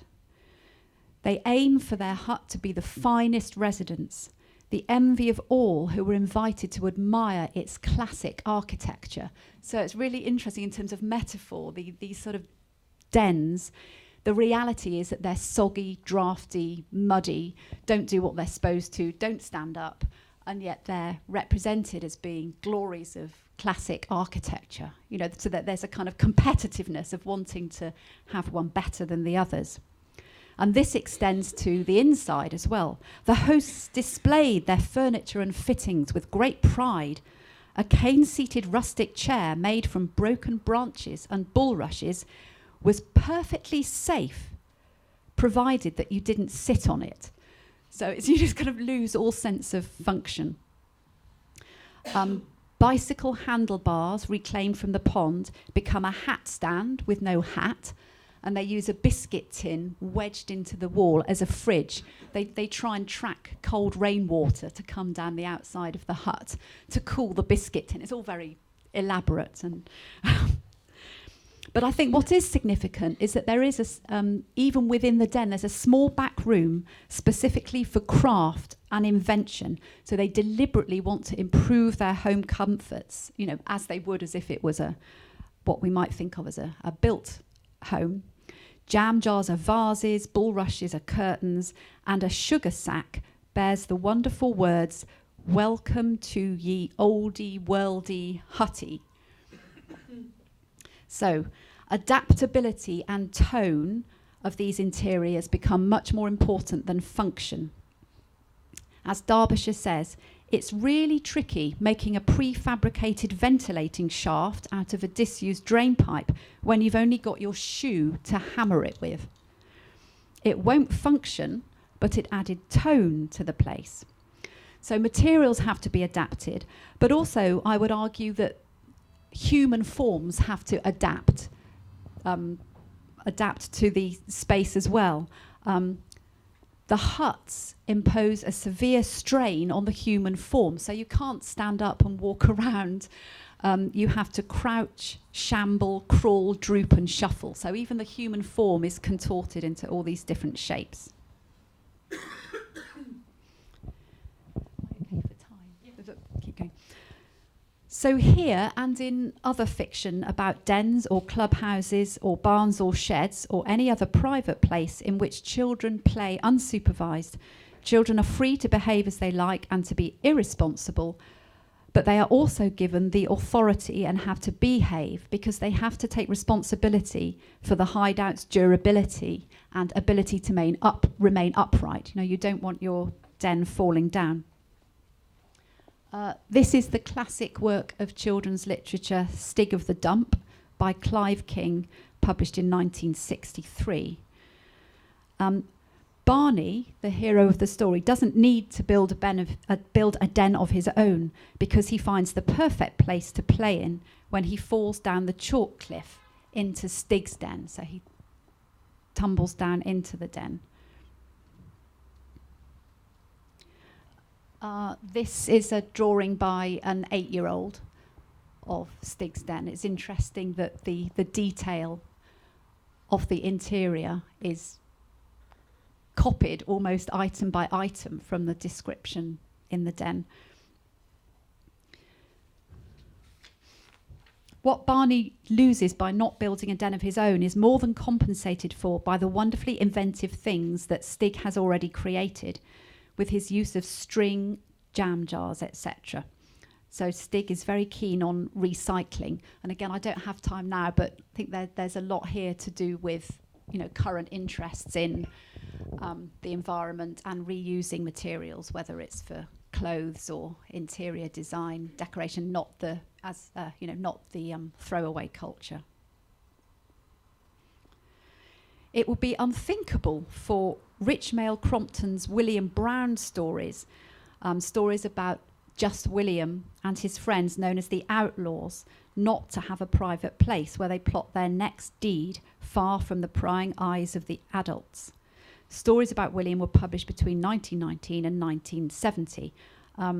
There's a story called The Outlaws, where the children use a disused barn to plot next adventures, have feasts, and are free to cook. And another aspect of these children's dens as interior spaces, whether it's in fiction or art, or whether it's in the application of actual den building, is the emphasis on food. which is really significant, the presence of sharing food, cooking, eating, the idea of the midnight feast. Of course, it doesn't go according to plan. So the week before, the outlaws cooked 2 sausages, which William had taken from the house and had conveyed to the barn beneath his shirt. This idea of secrecy and having to smuggle, because you shouldn't be doing this. It's a bit of a naughty thing to do. Perhaps cooked is not quite the right term. To be accurate, they held the sausages over a smoking fire until they were completely blackened and completely burnt, and then consumed the charred remains with utmost relish. Well, I'm leaping to the 1970s. These books are for younger readers. Shirley Hughes, very famous writer and illustrator. I've selected Sally's Secret because this is a very simple story, a very satisfying dense story for young readers. Essentially, Sally finds a little place among the bushes in the garden that she can creep into and feel totally private. One day, Sally found a secret house which nobody knew about. It was in a bush at the bottom of the garden. There was a hole in it just right for a front door. So you always have these, it's difficult to move away from the metaphors or reference to built structures in terms of doors, windows, etc. So she transforms it into her special place, but it only means something when she shares it with someone else. So dens are always about making friends as well and sharing the space.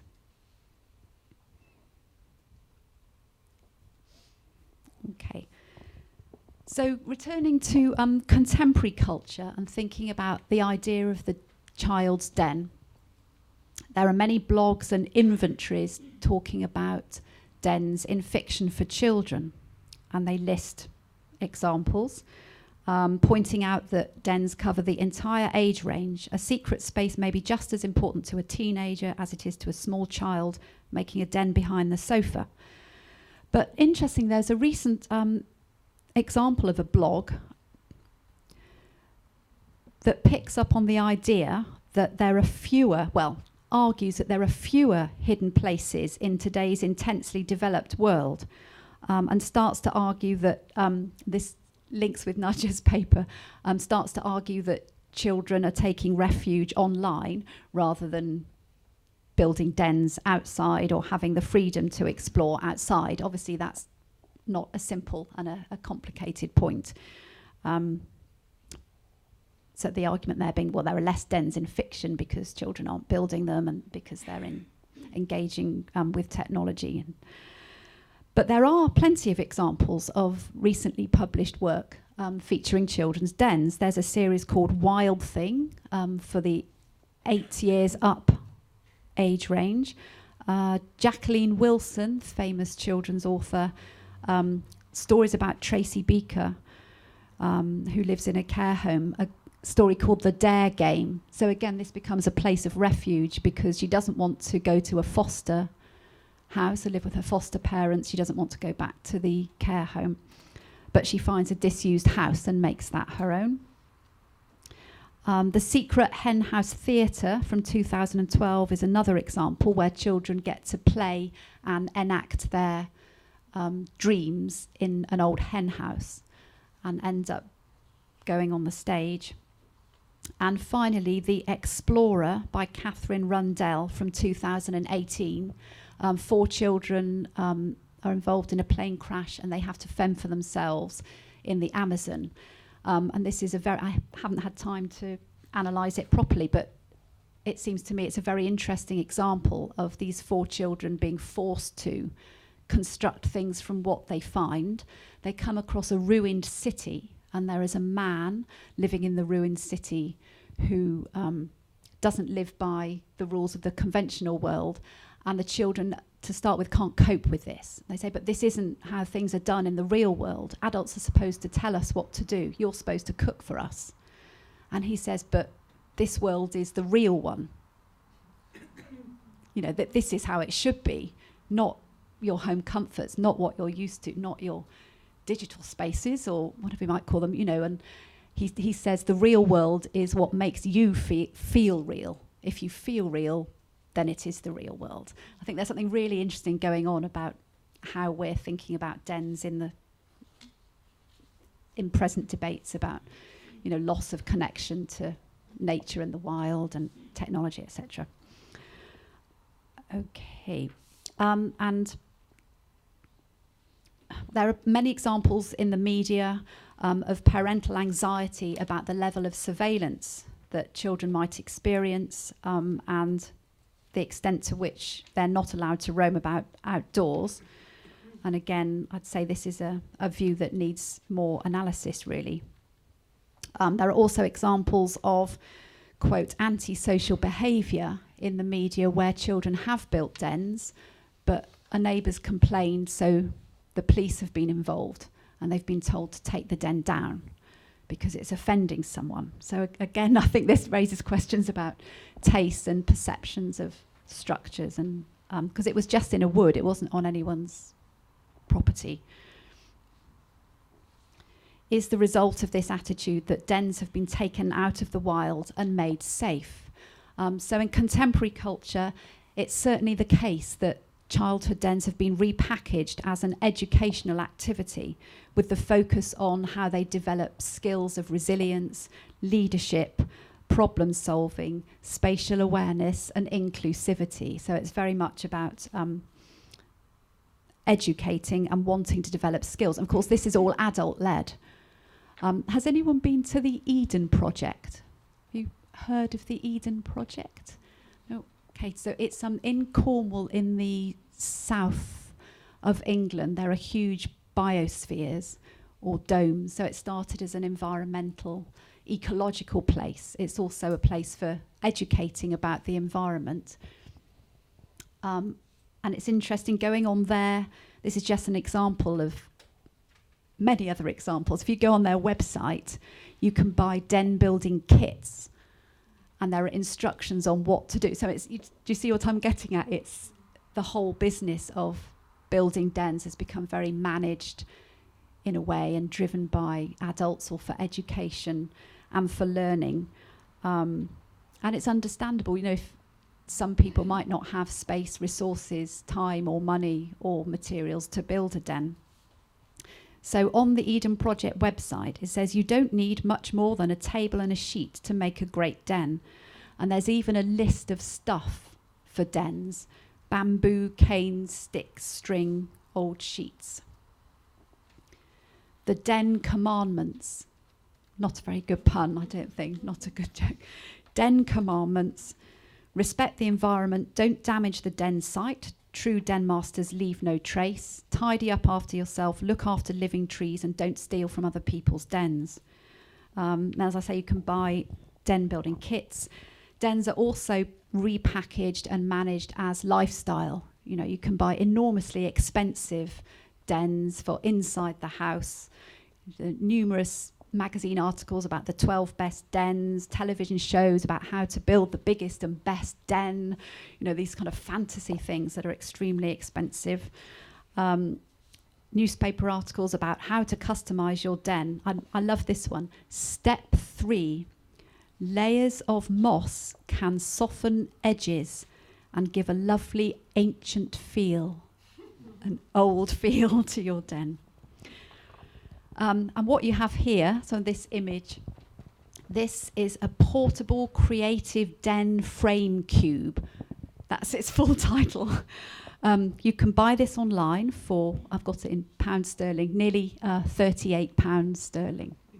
We'll buy you this cube and then you can adapt it outside or inside. I don't know, you might throw a sheet or a blanket over it. You can also buy creative pop-up tent dens. Just open the den and it springs into shape.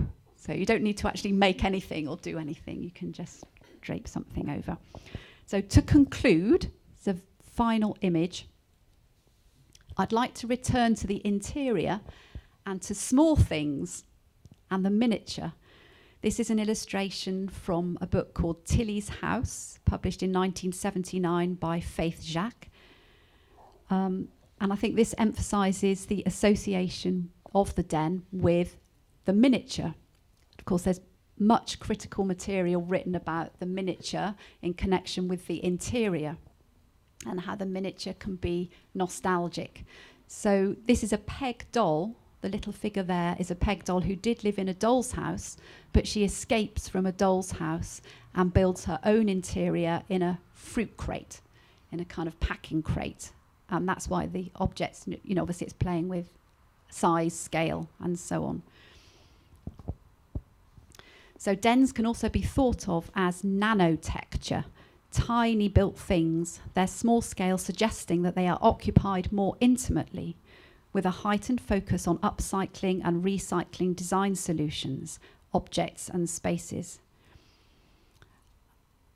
In this sense, they might have a potential for greater impact culturally than their size belies. The miniature is associated with forms of nostalgia and looking back to the past, but I would like to suggest that the past and nostalgia are not necessarily associated with comfort. This isn't about a nostalgia that's always romanticized or being comfortable. You know, many of the examples of den building are about discomfort and needing to get stuck in and make things, not to have your domestic comforts around you. Okay, finally, if, as David Sobel suggests, children, quote, own nothing, how do they possess place? How does the imagined space of the den connect with actual den interiors? Informed by phenomenological theories of space and place, I have tried to reassess the value of abandoned and undefined spaces of play, of informal structures which might fall down with the snap of a clothes peg. In this respect, the notion of the interior itself is questioned. Cultural imaginings of dens, whether in literary, visual or cultural texts, highlight the ambiguity of the interior as a threshold or space of childhood dreams. Thank you very much for listening.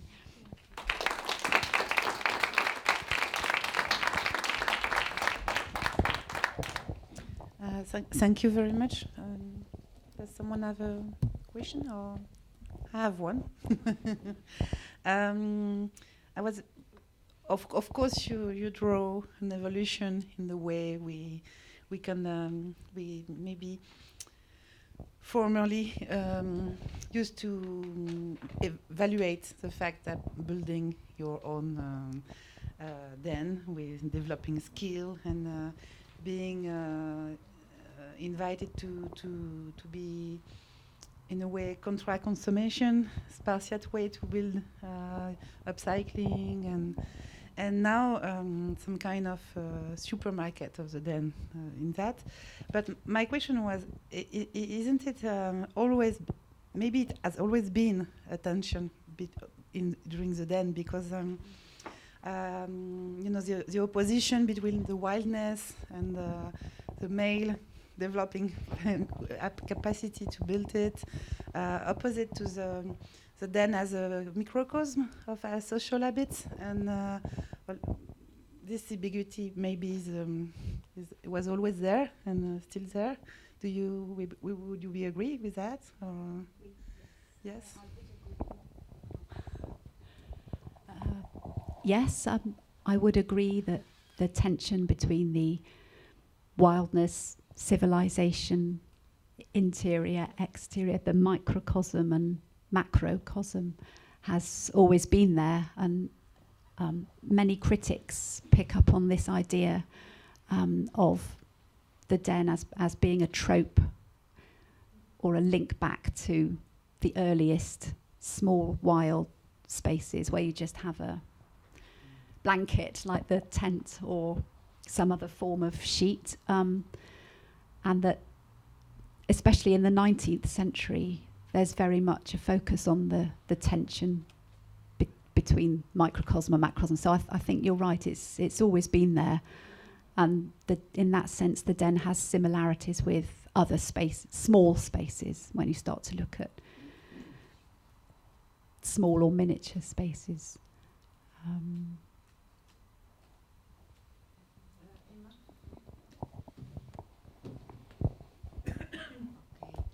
About the problem then, I'm thinking to two phenomenology school.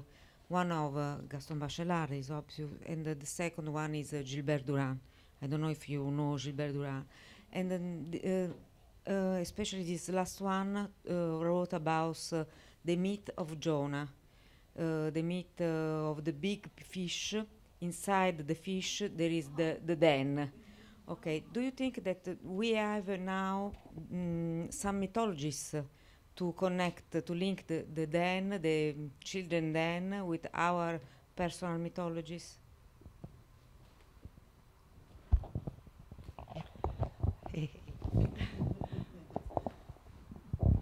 Merci. Sa question est très intéressante. Je ne sais pas, but je pense que I need to look. English is okay? Oh, okay. Pardon. I think that's a very interesting question, and I'd like to look more into that.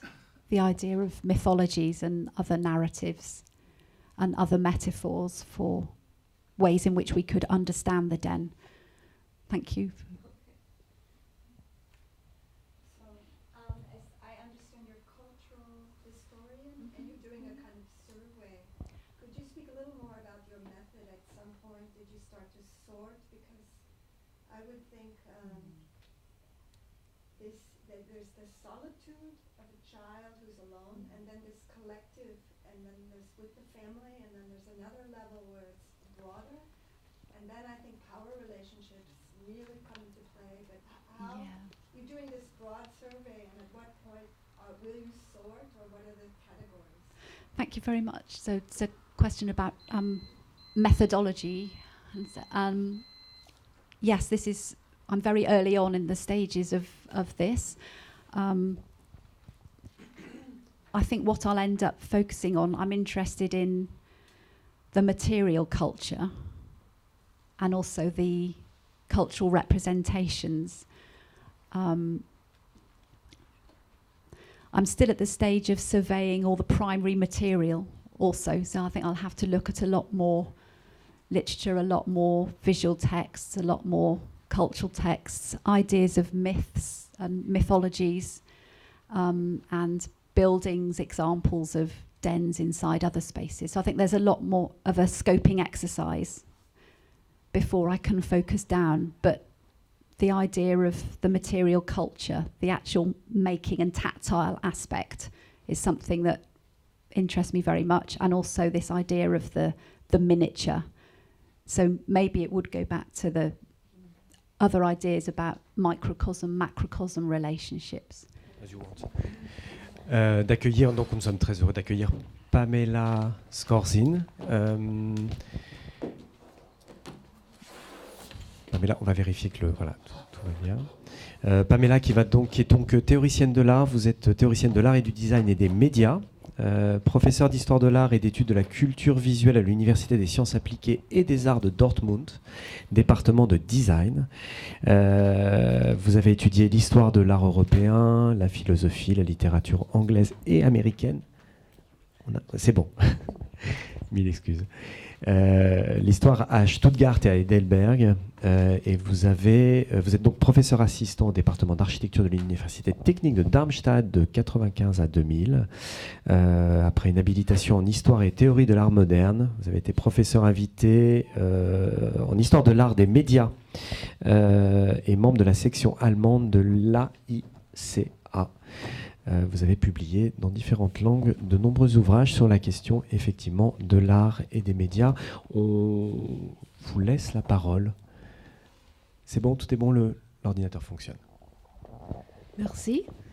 I just wanted to start that I'm really sorry that I missed yesterday's sections, but I was suddenly invited, had an appointment at the Fondation Louis Vuitton, and there's really a wonderful exhibition on Charlotte Perriand, which is very interesting to all of us, so don't miss that. It's really a must-see at the moment in Paris, and maybe this is the product placement. Yes, my topic is Insta-Interieur, and I just want to give you some theses of my current research on the impact of social media on design disciplines, respectively the interior. So I prepared a keynote, but unfortunately I can't see here my presenter's notes, so I have to use my multitask functions. Hopefully that works. But let's see. Okay, I hope that the embedded files are working.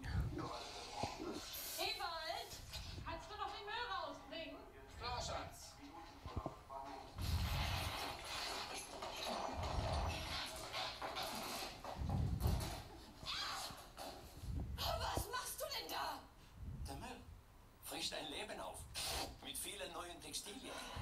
Jetzt bei IKEA. Wohnst du noch oder lebst du schon? As you can see, I'm teaching in Germany, and these IKEA clips are quite popular, and they are running for several years now. And the question is, are you living or just existing? IKEA has been asking in his humorous commercials for several years now. Not only does it suggest the necessity of a permanent change of wallpaper, but it also emphasizes the general significance of living for the sensitivities of life. Like clothing, the home now becomes a playground for fleeting fashions and stylish trends. However, who determines style trends today? Are they leading professional interior designers who sometimes also work for IKEA, or rather the new players and game changers in an extended creative zone in an era in which the concept of design is applied to almost all and everything?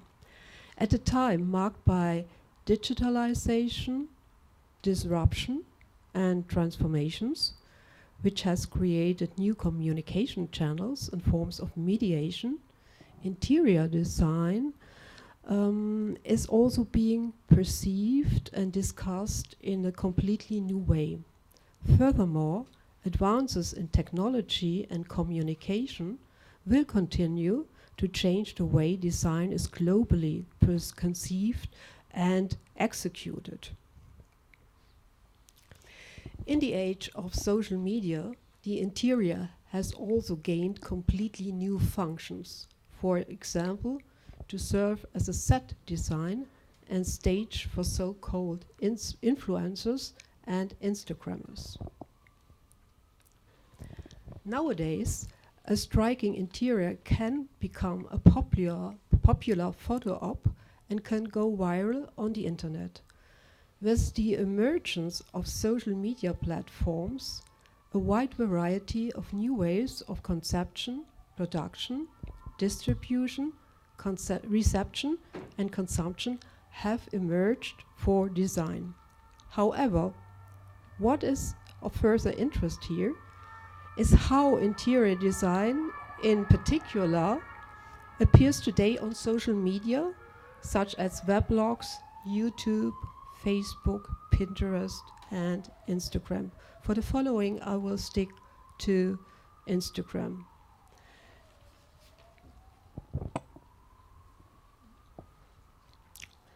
So, in times of radical transformations and technological disruptions, the home suddenly has come into main focus again. Since modernity, the interior is the epitome of the private home. As it is well known, interior design in the history of art, I'm missing that, sorry. In the history of art and culture has a very long history as a design task. It has also repeatedly been depicted in visual arts or artistically negotiated in so-called artist spaces. Yet in many respects, a new great interest in interior design has been ignited with social media again lately. New social media platforms like Instagram have altered the design universe. The popular hashtag #InstaInterior, for example, is currently trending across the internet and is even being documented in lavish coffee table books and guidebooks like InstaHome or Insta-interior. Social media bloggers and influencers devoted to interior design use the hashtag interior design immensely on social media nowadays. Those people are semi-professionals and have become game changers in the design field. They have reinvented the interior and living domain by redefining its characteristics and functions anew. New influencers, so we have the situation, new influencers versus old design critics and magazine editors. Thus, we might ask further, while scrolling through their successful social media accounts, has Instagram also blurred the lines between stylists, decorators, and designers? Has it replaced the need for professional interior designers? Probably not. However, barriers are eroding, broadening vistas of design, offering at first sight greater variety and limitless options. We can observe the impact of Instagram on the production, distribution, and consumption of new design trends and styles, while the domestic interior turns into a commercialized space of exposure today. Interior space is communicated via eye-catching imagery that has already become part of our contemporary visual culture. It is daily consumed in postings, audiovisual editorials, and so-called home stories on TV or YouTube, among others. However, interior design is more than just an accessible compilation of pretty pictures on the internet. It is a symptom of the so-called zeitgeist. The following, therefore, will question and discuss this new so-called Instagrammability and likability of the interior for a younger generation. Also, how highly successful social media influencers like Delia Fischer of the successful interior company Westwing, in their roles as self-made designers and successful design entrepreneurs, are focused on the total style direction and a particular type of the interior.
So, this was just an example of one of these postings.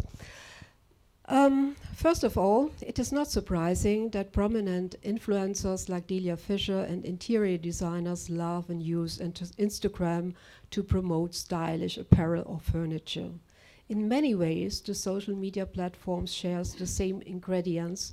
It is aesthetically driven and can offer immediate creative inspiration to a networked community. As the social media app has grown over the years, the opportunity to build a professional following has rocketed. For home decorators and stylists, it is the perfect marketing tool, always with a link in bio. Design-oriented influencers can bring their followers into their private sphere, and in doing so, build a quasi-authentic, direct relationship with their audience, while also promoting their products and ideas online. Users are so used to the perfect, clean-cut world that Instagram brings that a beautiful feed full of interiors is bound to attract a broad audience. The app also reflects the very nature of design itself, that inspiration can come from anywhere. Creatives, artists, designers, and homeowners alike can all curate their collection of images and mood boards to pull inspiration from today. However, it is not just the safety in follower numbers that everyone wants. Gaining the right attention on Instagram attracts a pool of clients that they perhaps would not have encountered otherwise. Moreover, the design is being democratized. It can put a new designer on the map in a competitive industry at an unprecedented pace today. Gaining likes or comments and hitting the popular explore page can, quite literally, find your next big client. Since Instagram tweaked their promotional tools, it has become even easier to make a photo advertising your products less obtrusive to your followers. A simple sponsored icon appears, which helps promoters to avoid those clunky massive captions that we all roll our eyes at. If the balance is right between promotional and personal content, between informing and storytelling, everyone creative can harness the hub of clients they are waiting at their fingertips. With this new world of advertising, design on social media, flaunting creative products has never been easier. Professional interior designers are lapping up the chance to get a slice of the promotional pie and a commercial popularization of the interior. It is quite evident that the interior design accounts also deal with the staging of stagings for living spaces. So you have this meta level here. The practice of staging is not only inherent to the interior, but we also can observe nowadays that the interior has to be staged itself. Much value is attached to the best staging on the internet.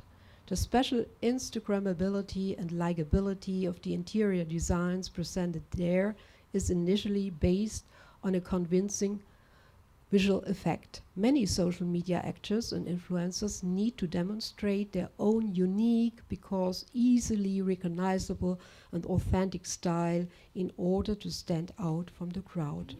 Regardless of minimizing to the Instagram format, design today sometimes achieves maximum reach. Global contemporary design can be found between the recurring motives of luxury, lifestyle, and beautiful living, tourism, fashion, fitness, and global food trends, which are launched by celebrities and influencers such as Kanye West and the enterprising Kardashians. That is how brands are built today. The most successful Instagram posts on interior design thus inform and inspire, emotionalize and entertain by visually telling short stories and informing their followers about news and trends from the private living area in an entertaining and at the same time direct and personal way. The input hashtag interior design into the search function of Instagram on August in August this year gave us about 76 million posts. Hashtag interior design or hashtag Insta interior still a number of 670,000 posts, and hashtag interior 47.2 million posts. And this is only just a short moment, and when you look on these social media platforms. As one scrolls through Instagram's feeds and grids, you will be amazed at how varied this design discipline is, or what is meant by hashtag terms. In this medium, professionals and amateurs compete side by side for the best stagings. Posting hyper-images, which means images linked in a variety of ways, is above all a competitive business. An open competition for favor and attention for the artistic and creative achievements of all kinds demonstrated here, or should I better say, with photo filters today. The masses will hopefully express these through their direct reactions and comments. That's the way interior design is consumed, not by a living form, but rather by a kind of emotional reaction, and then you react via a like or not like. At the beginning, there is the like, of course, or a little heart. At the end, in the best case, a love storm. Shitstorms, on the other hand, are the new tear. The instant gratification of our everyday life and interior design is thus also an expression of a comprehensive evaluation society in which every creative performance today is rated instantaneously. The winners benefit significantly from this innovative multiplier marketing and social networking. As always, the fame and honor of the chosen ones, or the prestigious ascent to the postmodern Olympus of celebrities, here see again the Kardashians, attract them. Singular style and spectacular staging talent seem to be the essentials for the ultimate success status as an influencer who is an expert in interior design. Again, the hashtag Insta-Interior is thus part of a comprehensive performance culture.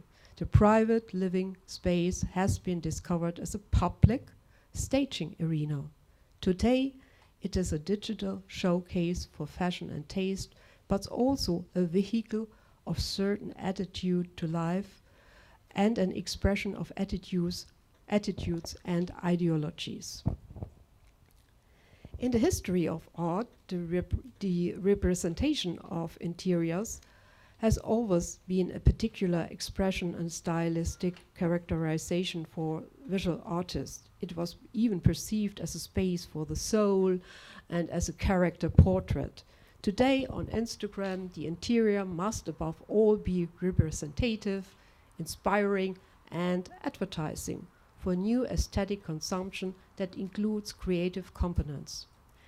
Prominent influencers initiate and advertise specific style trends with holistic stagings that are visually and cynically designed.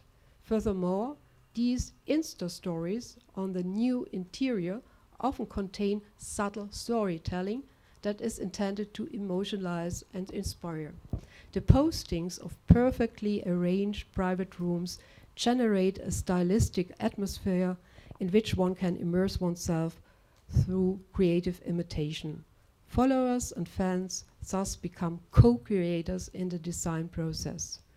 By appropriating and imitating fashionable styles and modern trends, such as the highly popular Scandi or industrial style on the internet, the clients become experts and creatives themselves. Furthermore, assisted by algorithms, their compelling postings on social media further trigger and distribute striking aesthetics and its accompanying rhetoric.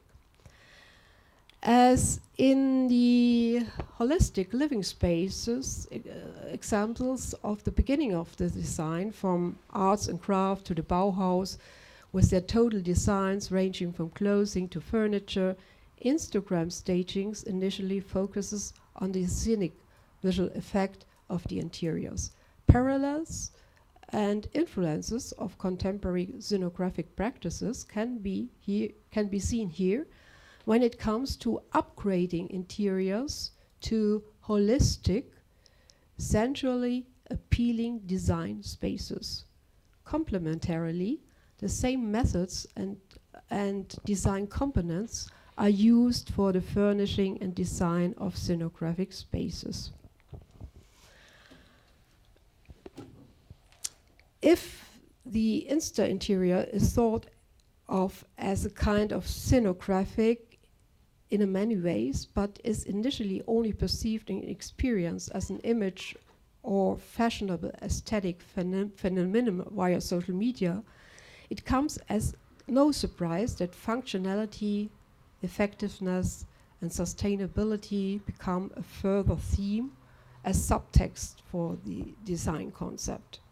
The fashionable styles, industrial and Scandi, which have been popular on Instagram for years, are particularly suitable for this. At present, they are at the same time manifestations of a binary gender concept when it comes to housing. Most notable for women, it leads to representing a lifestyle that thoroughly revolves around consumption, family life, marriage, styling, decorating, and clothing. Above all, the hashtag millennial wild of the Instagram generation, a reminiscence to the white cube of the art world, merged with classical Scandinavian design in a mash-up to create an incredibly popular global interior style of the early 21st century.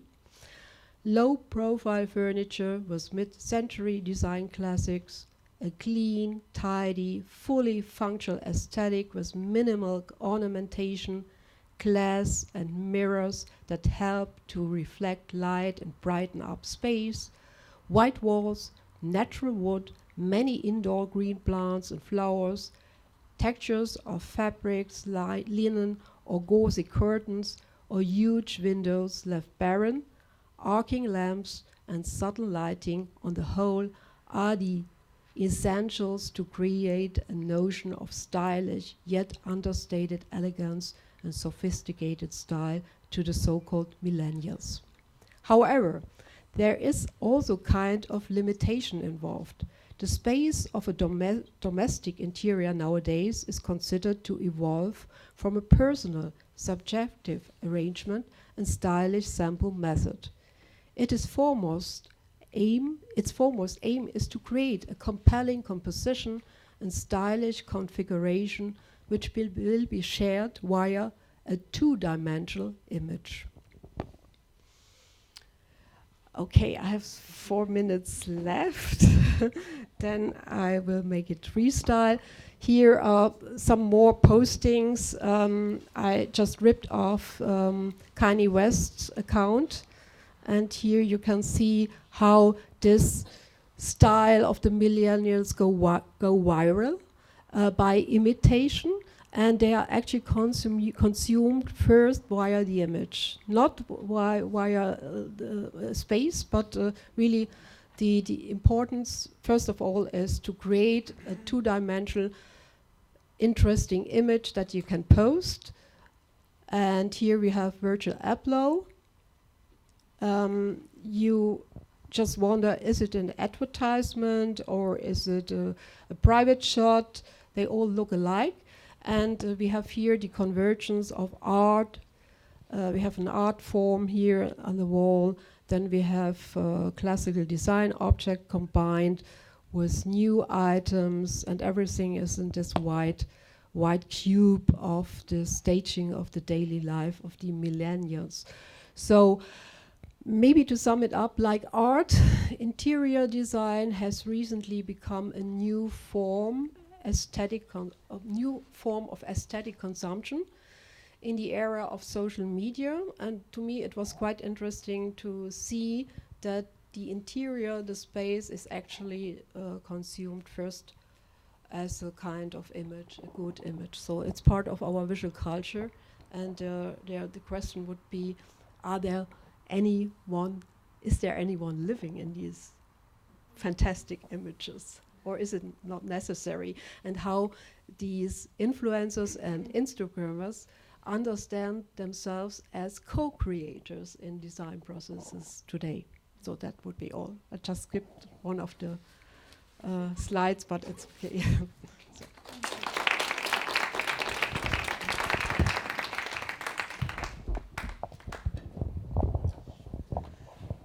Thank you very much.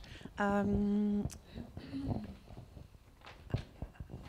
was wondering, in 19th century bourgeoisie, it was already something to show that you have taste. It's even a concept very historically marked, and also to exposure to other people, your interior, le petit salon, and so.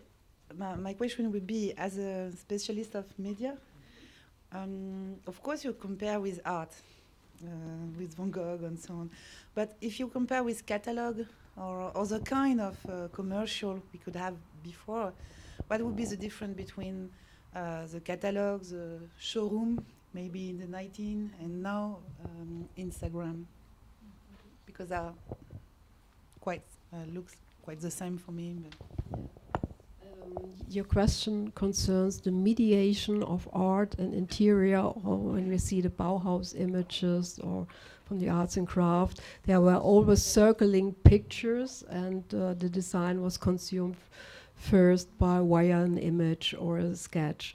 But today what makes is completely new is that the audience is not only a recipient, but a participant, because it's much more easier to imitate a style, to recreate it, to work with it, and then to create an image as well that goes viral.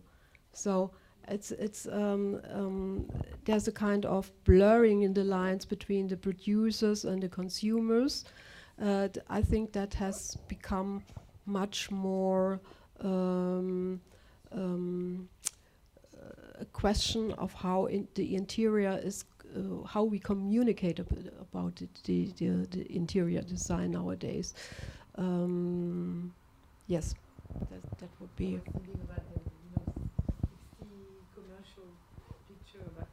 Yeah, but maybe these images were more bright. Yeah. Mm-hmm. Mm-hmm.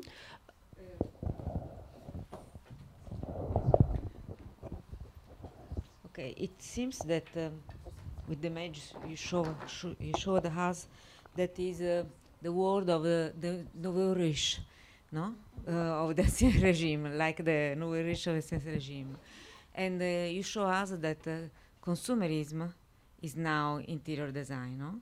Yeah. But in this funny world, what is the rule for you of the architect?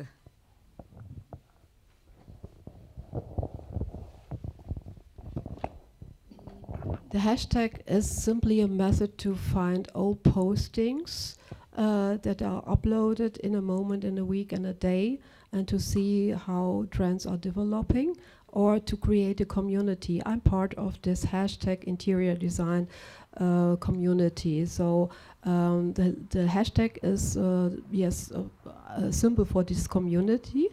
And maybe to add something, it's the interior is the image of the interior is a kind of part of the recipient's identity. It's a characterization. The interior has become much more a form of characterization that has some roots in the arts and in the history of design and in interior design, but it has become the main focus. I'm posting an image of my living room, decorated in a certain style. At the moment we have two trends. It's the Scandi style for the female sphere, and we have the industrial style for the male sphere. And I'm representing myself. It's actually becoming, the interior has become, the private interior room has become a public form to stage myself. It's a kind of characterization. That's why I have shown the examples from the history of art. When we see that portrait of Van Gogh, it's a character portrait of his friend, and it does actually. It's not the main topic. Isn't that room? Yeah, how it looks. It's much more a kind of expression. And I think that's quite fascinating, the shift. This shift that the staging as a culture has become very important for this generation, and they are representing themselves via their living rooms, their private interiors, but they are using it as a public domain to stage their identities and their communities, of course. That's why the hashtag is so important. Maybe we take the last question before. Since we're guests of your institution, training the next generation of interior architects in Paris or for Paris, I would like to come back to the question that you raised. Where, please, is the role of the professionally trained person in that discourse? And what does it have to do with the needs of the user inhabiting those spaces? That's exactly my question too. Since I'm teaching at a design department, when everyone is a creator and everyone calls himself or herself a designer, and it's the do-it-yourself culture. Yeah, I have some interesting images on my Instagram account, and I just imitate it.